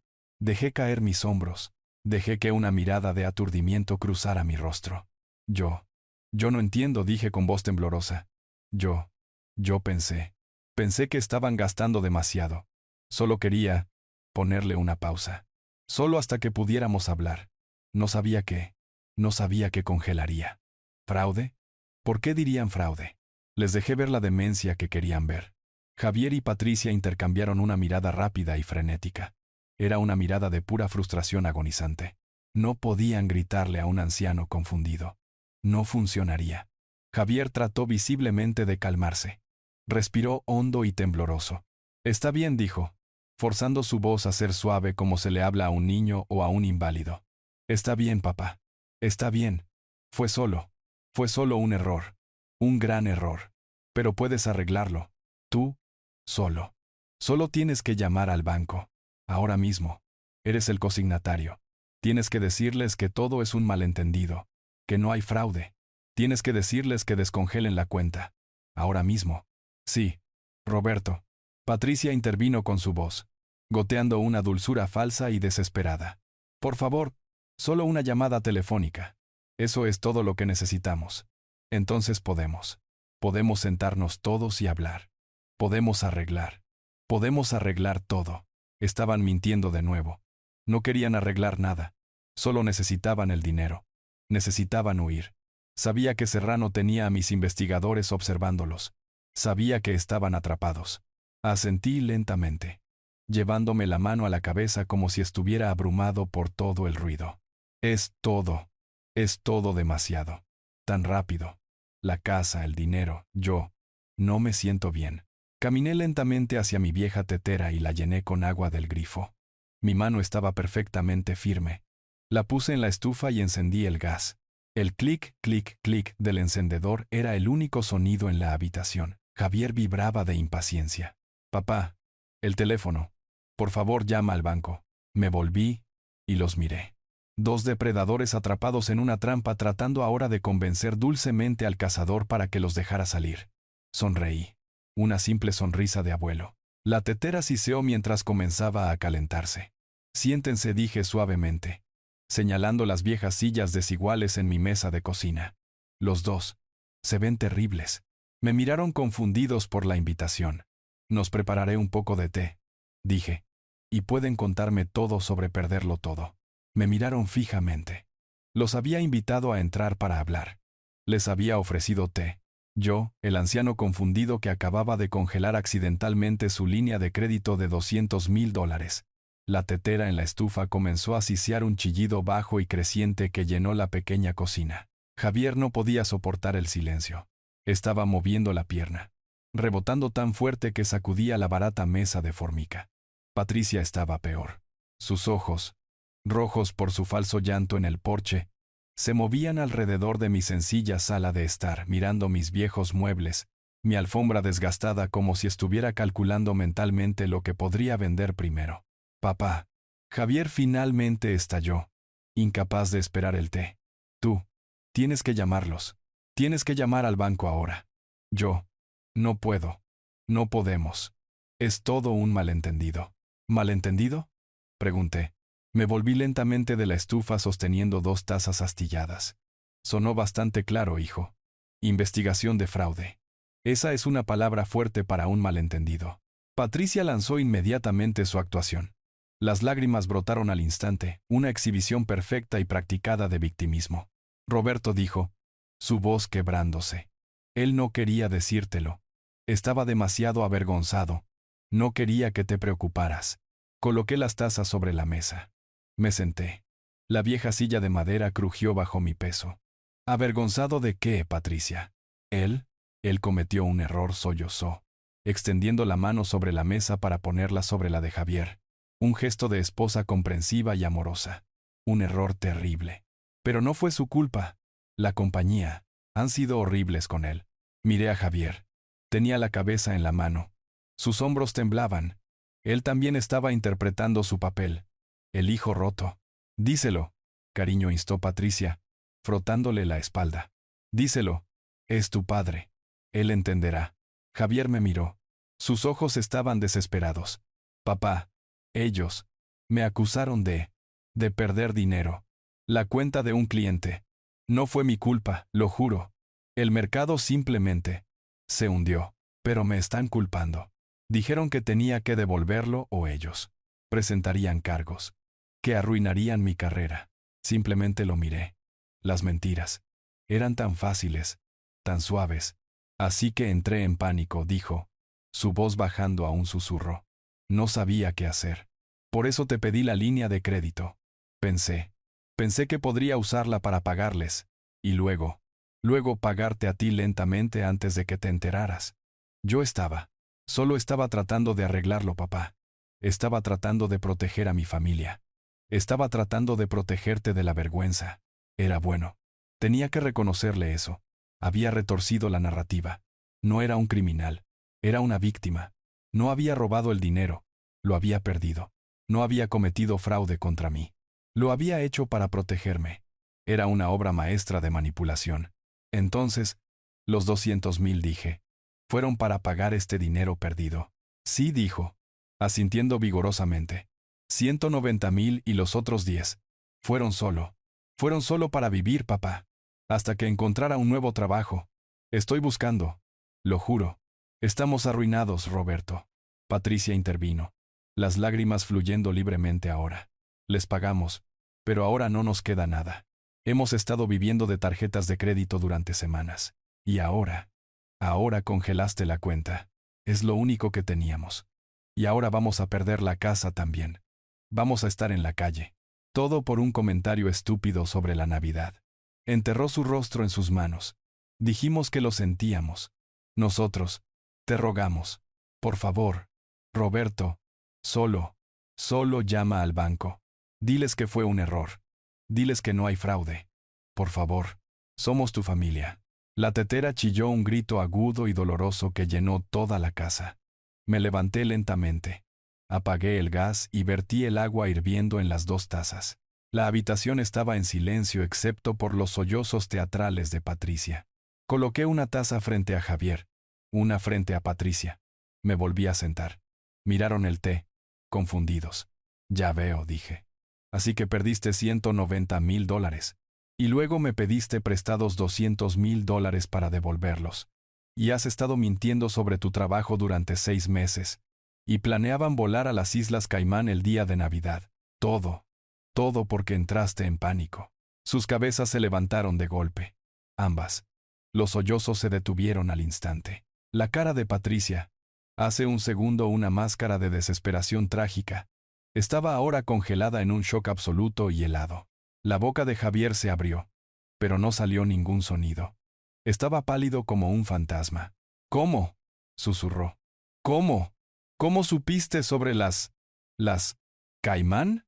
Malversación, dije. Fue solo una palabra, pero aterrizó en el centro de la mesa de la cocina como una granada. ¿Qué?, respiró Patricia. Malversación, repetí. Mi voz tan tranquila y plana como un lago congelado. Esa es la palabra que estás buscando, Javier. No dinero perdido. No un error. La palabra es malversación. Robaste $190,000 de las cuentas de depósito en garantía de tus clientes durante un periodo de 12 meses. Tu compañía no te pidió que lo devolvieras. Te atraparon. Y estaban preparando un caso penal que te enviaría a prisión por 10 a 15 años. Javier dejó de respirar. Me miraba fijamente, su mente claramente corriendo, tratando de entender cómo era esto posible. ¿Cómo podía el anciano senil? Y tú, dije, volviendo mi mirada hacia Patricia. Tú no te acabas de enterar. Estabas involucrada desde el principio. Tú fuiste la que investigó los países sin extradición. Tú fuiste la que reservó los boletos de ida. Tú fuiste la que planeó abandonar a tu propia hija de 7 años aquí el día de Navidad mientras tú y este ladrón huían a una playa, dejándome a mí limpiar su desastre, dejándome pagar la deuda de $200,000 que habían acumulado a mi nombre. Tú, balbuceó Patricia, su rostro contorsionándose del shock a la rabia pura y absoluta. Nos has estado espiando. Tú, estás enfermo. Javier ha perdido la cabeza. Nos ha estado espiando. Agarró su teléfono de la mesa. Forcejeó con el bloqueo, con las manos temblorosas, y luego apuntó la cámara hacia mí. Estaba grabando. ¿Lo ves?, chilló, su voz ahora fuerte, actuando para el video. ¿Ves lo que te dije? Es paranoico. Es delirante. Roberto, eres un anciano enfermo. Enfermo. Estás obsesionado con nosotros. Hizo una panorámica con la cámara alrededor de mi pequeña y sencilla cocina. Vive así en este basurero, y cree que sabe sobre las Islas Caimán. Nos está rastreando. Está loco, Javier. Esto es todo. Esta es la prueba que necesitábamos. Javier seguía congelado, su cerebro incapaz de ponerse al día. Mamá. ¿Qué? ¿Cómo? Esto es perfecto, Roberto, gritó Patricia, con los ojos salvajes, una sonrisa aterradora y triunfante extendiéndose por su rostro. Pensó que me tenía. Pensó que este era su momento. Pensó que mi paranoia era la pieza final de evidencia que necesitaba para probar que yo era incompetente. Creía en su arrogancia que acababa de ganar. Ella tiene razón, Javier, dijo Patricia, su voz goteando piedad venenosa. Tu madre está profundamente enferma. Hicimos bien en presentar la petición. Necesita ayuda. Simplemente la observé. Dejé que terminara. Dejé que cavara su propia tumba allí mismo en mi cocina. Cuando finalmente terminó de jadear, sosteniendo su teléfono como un arma, tomé un sorbo tranquilo de mi té. ¿Terminaste?, pregunté. Ella me fulminó con la mirada. Esa fue una muy buena actuación, Patricia, dije. Muy convincente. La nuera desesperada y preocupada por mi salud mental. Sonreí. Una sonrisa que no llegó a mis ojos. Dime, dije, inclinándome hacia adelante. ¿Es esa la misma actuación que planeabas dar en la audiencia de tutela de emergencia, la que tienes programada para mañana, 26 de diciembre en el Tribunal del Condado? El teléfono en la mano de Patricia vaciló. El color que se había precipitado a su rostro en un rubor furioso se drenó por completo. Me miró fijamente, con la boca abierta. La audiencia continué. Donde ibas a presentar declaraciones juradas de tus amigas afirmando que estoy senil. La misma donde ibas a usar mi casa de muñecas como prueba de mi regresión a la infancia. ¿Dónde ibas a conseguir que un juez te otorgara el poder notarial para que pudieras internarme en un asilo y liquidar mis activos? El teléfono de Patricia cayó ruidosamente de su mano temblorosa sobre la mesa. Javier finalmente hizo un sonido. Fue un jadeo bajo y ahogado. Miró de mí a su esposa y en ese instante entendió. Entendió que ella no solo había estado planeando un escape, había estado planeando mi ejecución. ¿Cómo?, susurró Patricia. Su voz apenas audible. ¿Cómo sabes eso? Porque dije, no soy un capataz de fábrica jubilado. Me levanté. Caminé a través de la sala de estar hacia la pared trasera, la que estaba cubierta por una vieja estantería descolorida llena de los libros de jardinería de Elena. Mamá, ¿qué estás haciendo?, preguntó Javier, su voz temblando. Puse mi mano en el costado de la estantería y empujé. Con un suave siseo hidráulico que fue completamente silencioso en la pequeña casa, toda la estantería giró hacia adentro, revelando una escalera oscura que conducía hacia abajo a los cimientos de hormigón.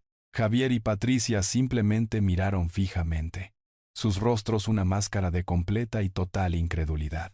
Tú tienes un sótano, balbuceó Javier. Esta casa está sobre una losa. Las apariencias pueden engañar. Hijo, dije. Me volví y miré hacia las escaleras. Unos pasos hacia la oscuridad. Pablo, creo que nuestros invitados están listos. Pasos pesados y medidos subiendo las escaleras.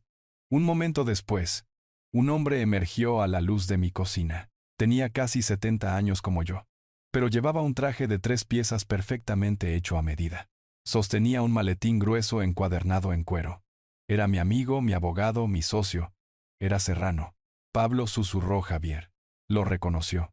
Lo había conocido en el funeral de Elena, presentado como un viejo amigo de la fábrica. Hola, Javier, dijo Serrano.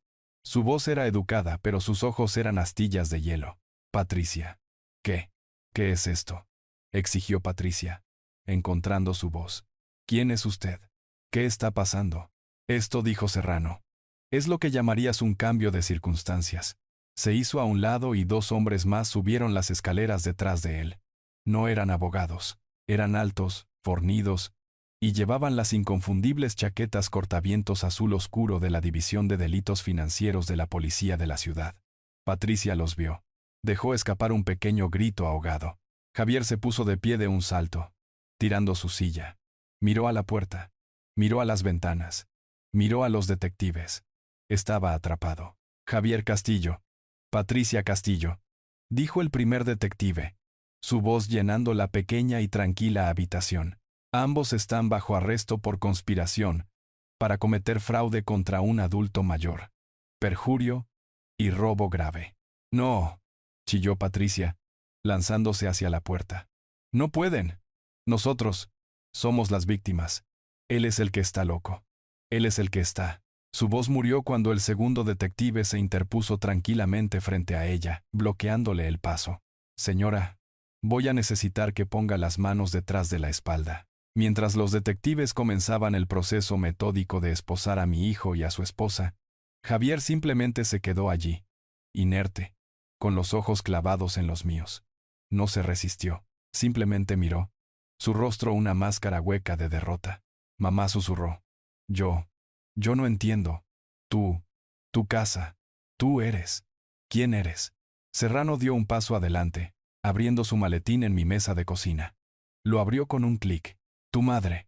Javier, dijo Pablo, su voz fría y clara. Es Roberto Castillo, de Logística Global Castillo y Serrano. Su patrimonio neto actual es de $82 millones.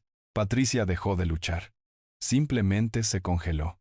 La casa en la que vivían, continuó Pablo, fue comprada para ustedes en efectivo por su padre hace 10 años. La hipoteca que estaban pagando era una ficción legal, que él creó para depositar dinero en el fondo fiduciario de su hija.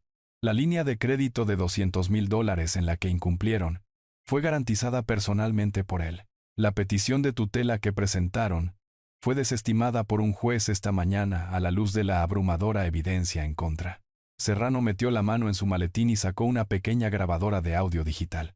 Y finalmente dijo, tenemos esto. Presionó reproducir, y la cocina se llenó con la voz de Patricia. Fría, calculadora, clara como una campana. Solo mételo en el asilo. Una vez que tengamos la tutela, tenemos el control total. Estará tan drogado que ni siquiera recordará su propio nombre. Vendemos todo. Pagamos las deudas y nos vamos. Es solo un viejo confundido. ¿Quién le va a creer? La grabación se apagó. Los detectives que se habían detenido durante la grabación tomaron a Javier y Patricia por los brazos. Tú, balbuceó Patricia, mirándome. Su rostro una máscara de puro odio concentrado. Bastardo. Sáquenlos de mi casa, dije a los detectives. Y lo hicieron. Vi cómo sacaban a mi hijo, mi único hijo, de mi cocina esposado. Nunca miró atrás, ni una sola vez. Los detectives los sacaron de mi casa esposados. Observé a través de la pequeña ventana de la cocina mientras los metían en la parte trasera de patrullas separadas. Patricia gritaba, su voz estridente y fea, todavía gritando sobre sus derechos, sobre sus padres, sobre cómo todo esto era un error. Javier estaba en silencio. Simplemente miraba sus pies. Cuando la puerta del auto se cerró, levantó la vista solo por un segundo y sus ojos se encontraron con los míos a través de la ventana. No había remordimiento en su mirada, ni tristeza, solo un odio frío y vacío. La mirada de un hombre que no lamentaba lo que hizo, solo lamentaba haber sido atrapado. Cuando las sirenas se desvanecieron, mi casa volvió a estar tranquila. Pero era un tipo diferente de tranquilidad. Era el silencio pesado y estéril de una habitación de hospital después de una cirugía larga y complicada. Se había realizado una amputación. Las partes enfermas habían sido cortadas. Serrano todavía estaba en mi mesa de cocina empacando su maletín. Me miró, con el rostro sombrío. «Está hecho», Roberto dijo. «¿Qué pasa ahora?», pregunté. «Ahora», dijo. «Se pone ruidoso». Tenía razón. A la mañana siguiente estaba en todas partes. La historia era demasiado buena para que los medios se resistieran. Fue la noticia principal en todos los canales locales. Y estaba siendo recogida a nivel nacional. Los titulares eran brutales. El capataz fantasma, la vida secreta del millonario. El complot del hijo para encerrar a su padre y robar millones descubierto. La decepción estética. Cómo las mentiras de una pareja codiciosa llevaron a su arresto. Mi vida tranquila y sencilla había terminado. Mi teléfono, el plegable, y mi línea segura sonaban sin parar. Los desconecté todos. Alex, mi jefe de seguridad, colocó un equipo en mi puerta para mantener alejadas las camionetas de noticias. El proceso legal fue rápido, enfrentándose a 82 millones, a un equipo de abogados de Castillo y Serrano, y a todo el peso de la evidencia del FBI sobre la falsificación de documentos. Javier y Patricia no tenían oportunidad. Su defensa se desmoronó, pero su matrimonio se desmoronó primero. Lo escuché de Serrano. En el momento en que estuvieron en salas de interrogatorio separadas, Patricia cantó como un canario. Se volvió contra Javier con una velocidad y una crueldad que era casi impresionante. Fue todo él, cada parte de ello. Se pintó a sí misma como una esposa aterrorizada y manipulada, víctima de un criminal carismático y adicto al juego. Afirmó que la malversación era su secreto, que el préstamo de $200,000 era su plan, que el plan para internarme era su desesperada y malvada idea. Afirmó que solo lo siguió porque le tenía miedo. Mintió, por supuesto. Mintió maravillosamente. Mintió para salvarse a sí misma. Y funcionó. Aceptó un acuerdo de culpabilidad. Testificó contra su propio marido. Estuve en la sala del tribunal para la sentencia. Tenía que estarlo. Patricia fue primero. Llevaba un vestido gris simple y modesto. Su cabello estaba recogido hacia atrás, sin maquillaje. Parecía un ratón. Lloró en el estrado mientras leía su disculpa al tribunal y a mí. Dijo que estaba cegada por un amor tóxico y que estaba buscando terapia para su codependencia. El juez, al ver su plena cooperación y su evidente remordimiento, le dio 5 años de libertad condicional, 2,000 horas de servicio comunitario y una orden de restricción permanente y legalmente vinculante. Nunca debía acercarse a menos de 150 metros de mí o de mi nieta Valentina nunca más. Salió de la sala del tribunal ese día como una mujer libre. No me miró. Luego fue el turno de Javier. Se paró ante el juez ya no con sus trajes costosos, sino con uno mal ajustado proporcionado por su defensor público. No le quedaba nada. Su propia esposa había sido la testigo estrella en su contra. El juez leyó los cargos. Malversación de fondos grave de su antigua firma. Conspiración para cometer fraude contra un adulto mayor. Perjurio por los documentos judiciales falsificados. Las sentencias se apilaron una encima de la otra. 10 años. Señor Castillo, dijo el juez, su voz resonando en la habitación tranquila. 10 años en una penitenciaría estatal. Miré a mi hijo. Mi único hijo. Se quedó allí, con los hombros caídos. No lloró. No se enfureció. Simplemente parecía vacío. El hombre ambicioso y arrogante que había planeado robar la vida de su padre se había ido. Todo lo que quedaba era una cáscara hueca. Se lo llevaron encadenado. Y no sentí nada. Ni tristeza, ni ira, ni siquiera victoria.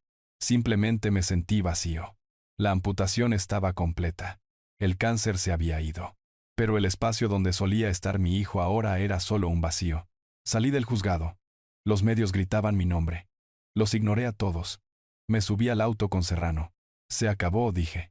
Casi respondió. Tenemos un último asunto. El más importante.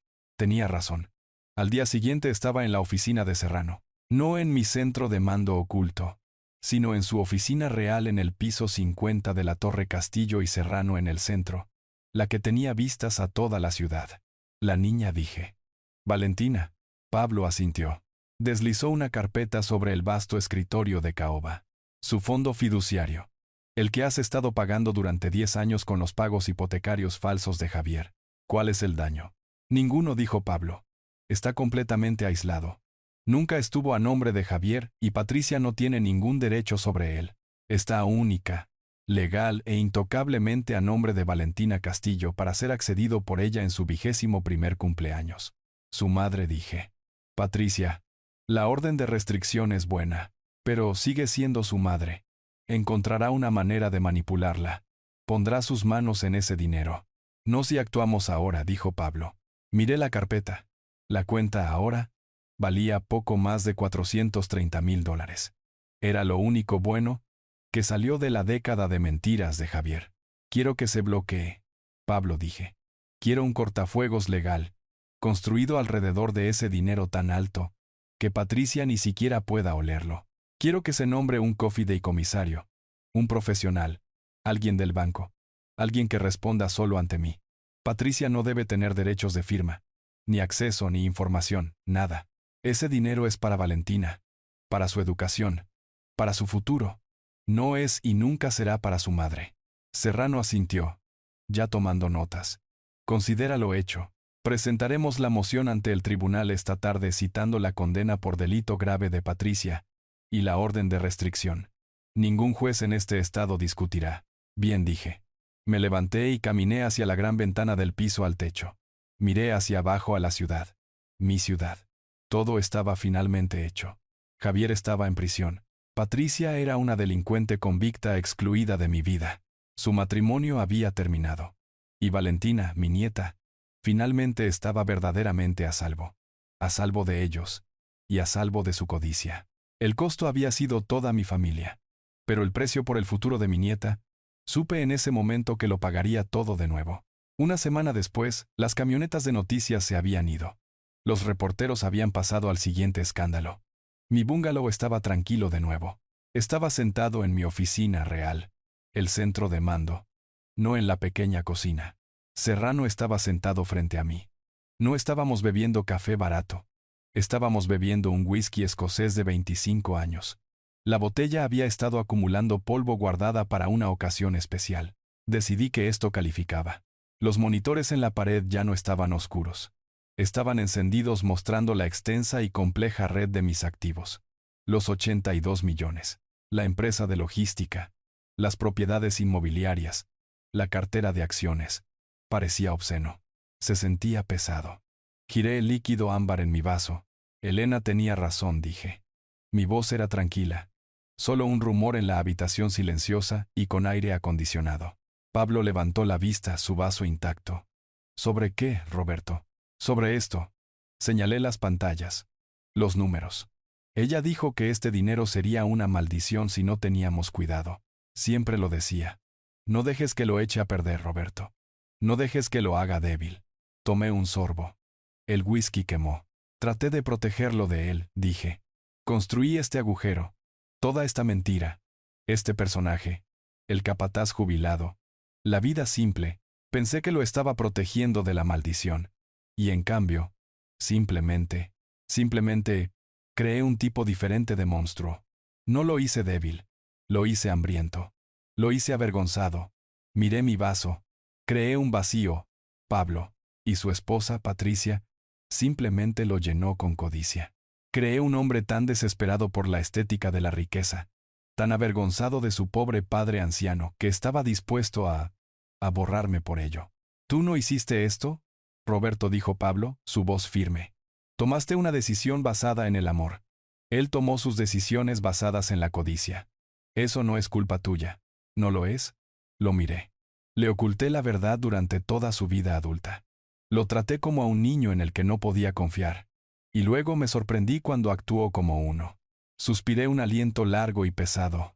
Se acabó. Él está en prisión. Ella está, donde sea que esté. Y yo, todavía estoy sentado aquí en un búnker de concreto, mirando números en una pantalla. Elena tenía razón. Es una maldición. Entonces rómpela, dijo Pablo simplemente. Lo miré. ¿Qué? Rompe la maldición, Roberto. Tienes 70 años. Te has estado escondiendo durante 15 años.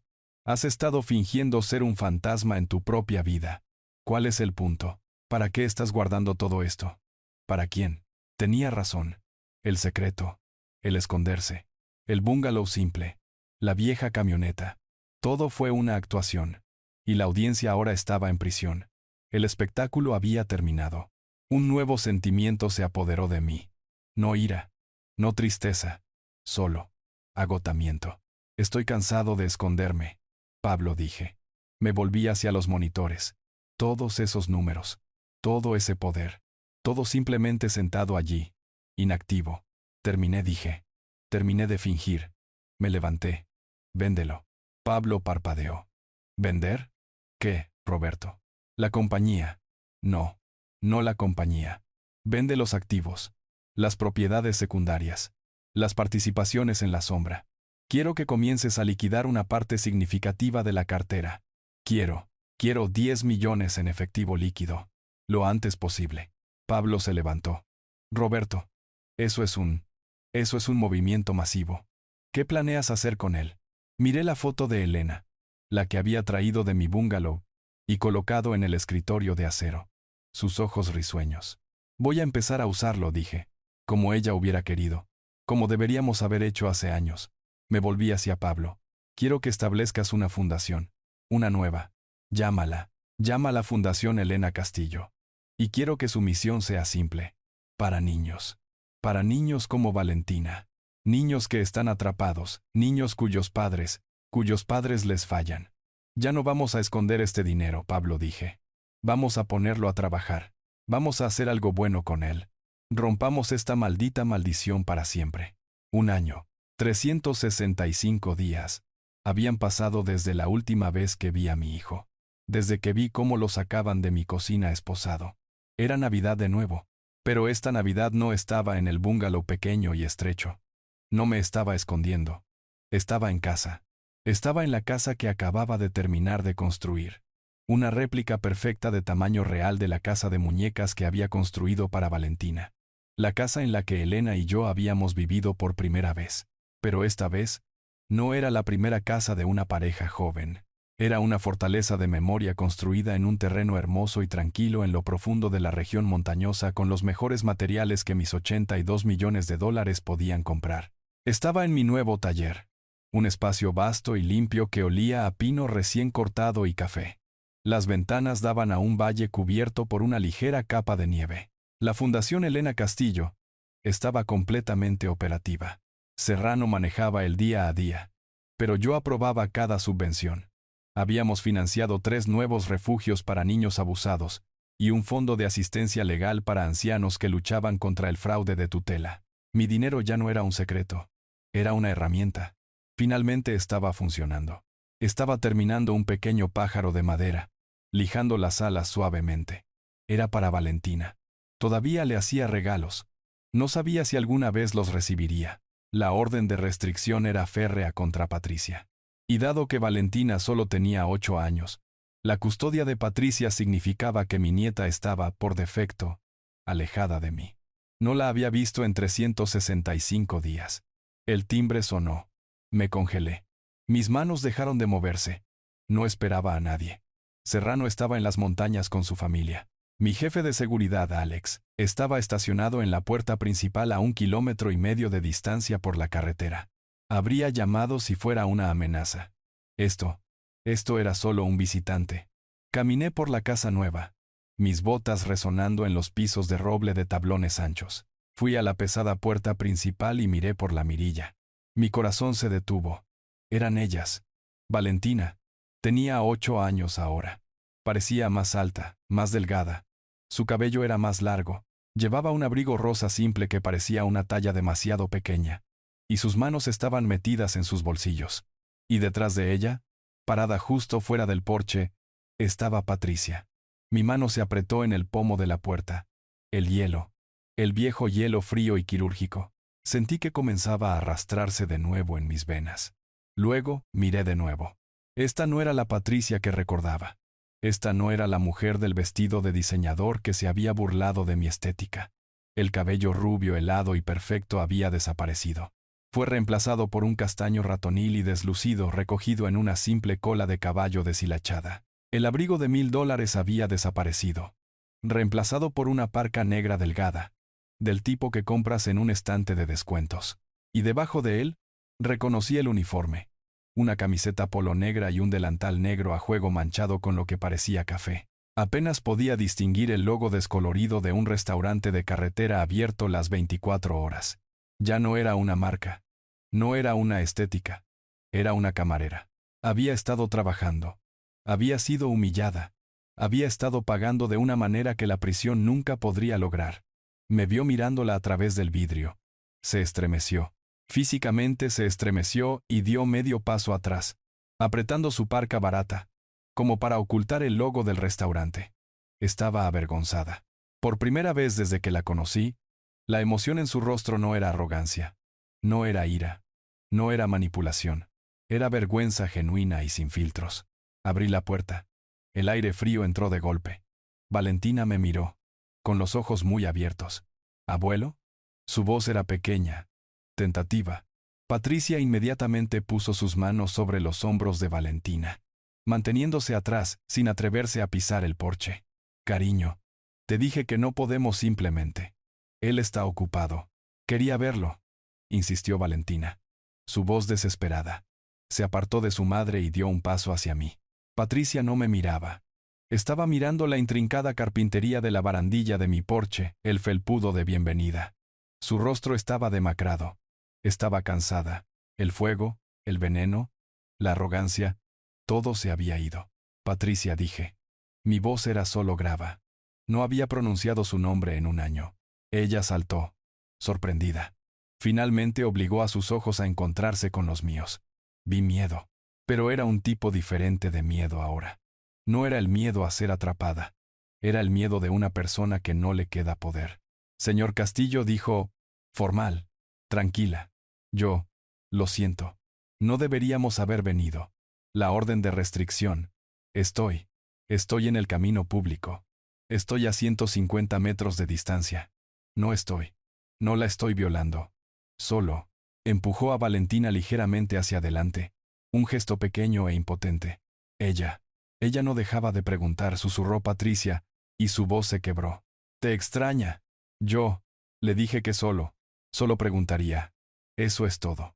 Nos vamos. Lamento molestarlo. Comenzó a girarse, buscando la mano de Valentina. Vamos, Vale.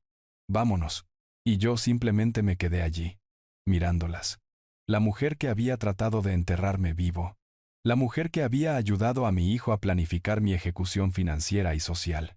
La mujer que ahora trabajaba turnos dobles en un restaurante para pagar su restitución ordenada por el tribunal. Y mi hijo, Javier, estaba en una prisión de baja seguridad trabajando en la biblioteca. Estaba tomando clases de contabilidad. Me escribía cartas, una cada semana. No había abierto ni una sola. Estaban en una caja en mi oficina justo al lado de los planos originales de esta misma casa. El ciclo del dolor. Estaba parado justo aquí en mi porche. Podía cerrar la puerta. Tenía todo el derecho de hacerlo. Podía llamar a Alex. Podía llamar a la policía y hacer que la arrestaran por violar el espíritu de la orden de restricción. Podía dejar que caminaran de regreso por el largo y frío camino de entrada, hacia cualquier auto destartalado que condujera ahora. Podía quedarme con el hielo. Podía aferrarme a la victoria. Miré a Valentina. Me estaba mirando. Su rostro arrugado con la decepción familiar de un niño que nunca obtiene lo que quiere. Ella era la única que era verdaderamente inocente. Ella era la que había perdido a su padre en la prisión, a su madre en la pobreza y la vergüenza, y a su abuelo en una ira que posiblemente no podía entender. Todo por esto. Todo por el dinero. La voz de Elena. Un susurro de hace 20 años. No dejes que sea una maldición, Roberto. No dejes que se trate solo de ganar. Si cerraba esta puerta, la maldición continuaría. El odio continuaría. El hielo ganaría. Patricia ya se alejaba, tirando de una reacia Valentina con ella. Hace frío afuera, dije. Mi voz me sonó extraña incluso a mí. No era la voz del CEO. No era la voz del padre enojado, era solo una voz. Patricia se detuvo. Se dio la vuelta lentamente. Su rostro una máscara de absoluta incredulidad. La nieve ligera comenzaba a pegarse al cabello de Valentina. No sonreí. No abrí los brazos. No dije, te perdono. No dije, está bien. Simplemente las miré. La mujer rota y la niña inocente. Di un paso atrás de la puerta. La abrí más. El aire cálido de mi casa, oliendo al pino fresco que tenía en el fuego y al chocolate caliente que estaba haciendo, se derramó sobre el porche frío. Estoy haciendo chocolate caliente, dije. Pasen. La historia de Roberto es una poderosa lección sobre cómo las apariencias ocultan la verdad. Fingió ser pobre para proteger a su hijo de la maldición de la riqueza. Solo para descubrir que la vergüenza de la pobreza y el hambre de estatus corrompieron a su hijo igual de mal. Muestra que las personas más obsesionadas con la estética del éxito suelen ser las que ocultan los fracasos morales y financieros más profundos. Esta historia nos recuerda que el verdadero valor no se mide por una cuenta bancaria o un auto de lujo, sino por la dignidad, la honestidad y la fuerza para protegerte incluso de las personas a las que se supone que debes amar. ¿Qué hubieras hecho tú si estuvieras en el lugar de Roberto? Déjame saber tus pensamientos en los comentarios a continuación.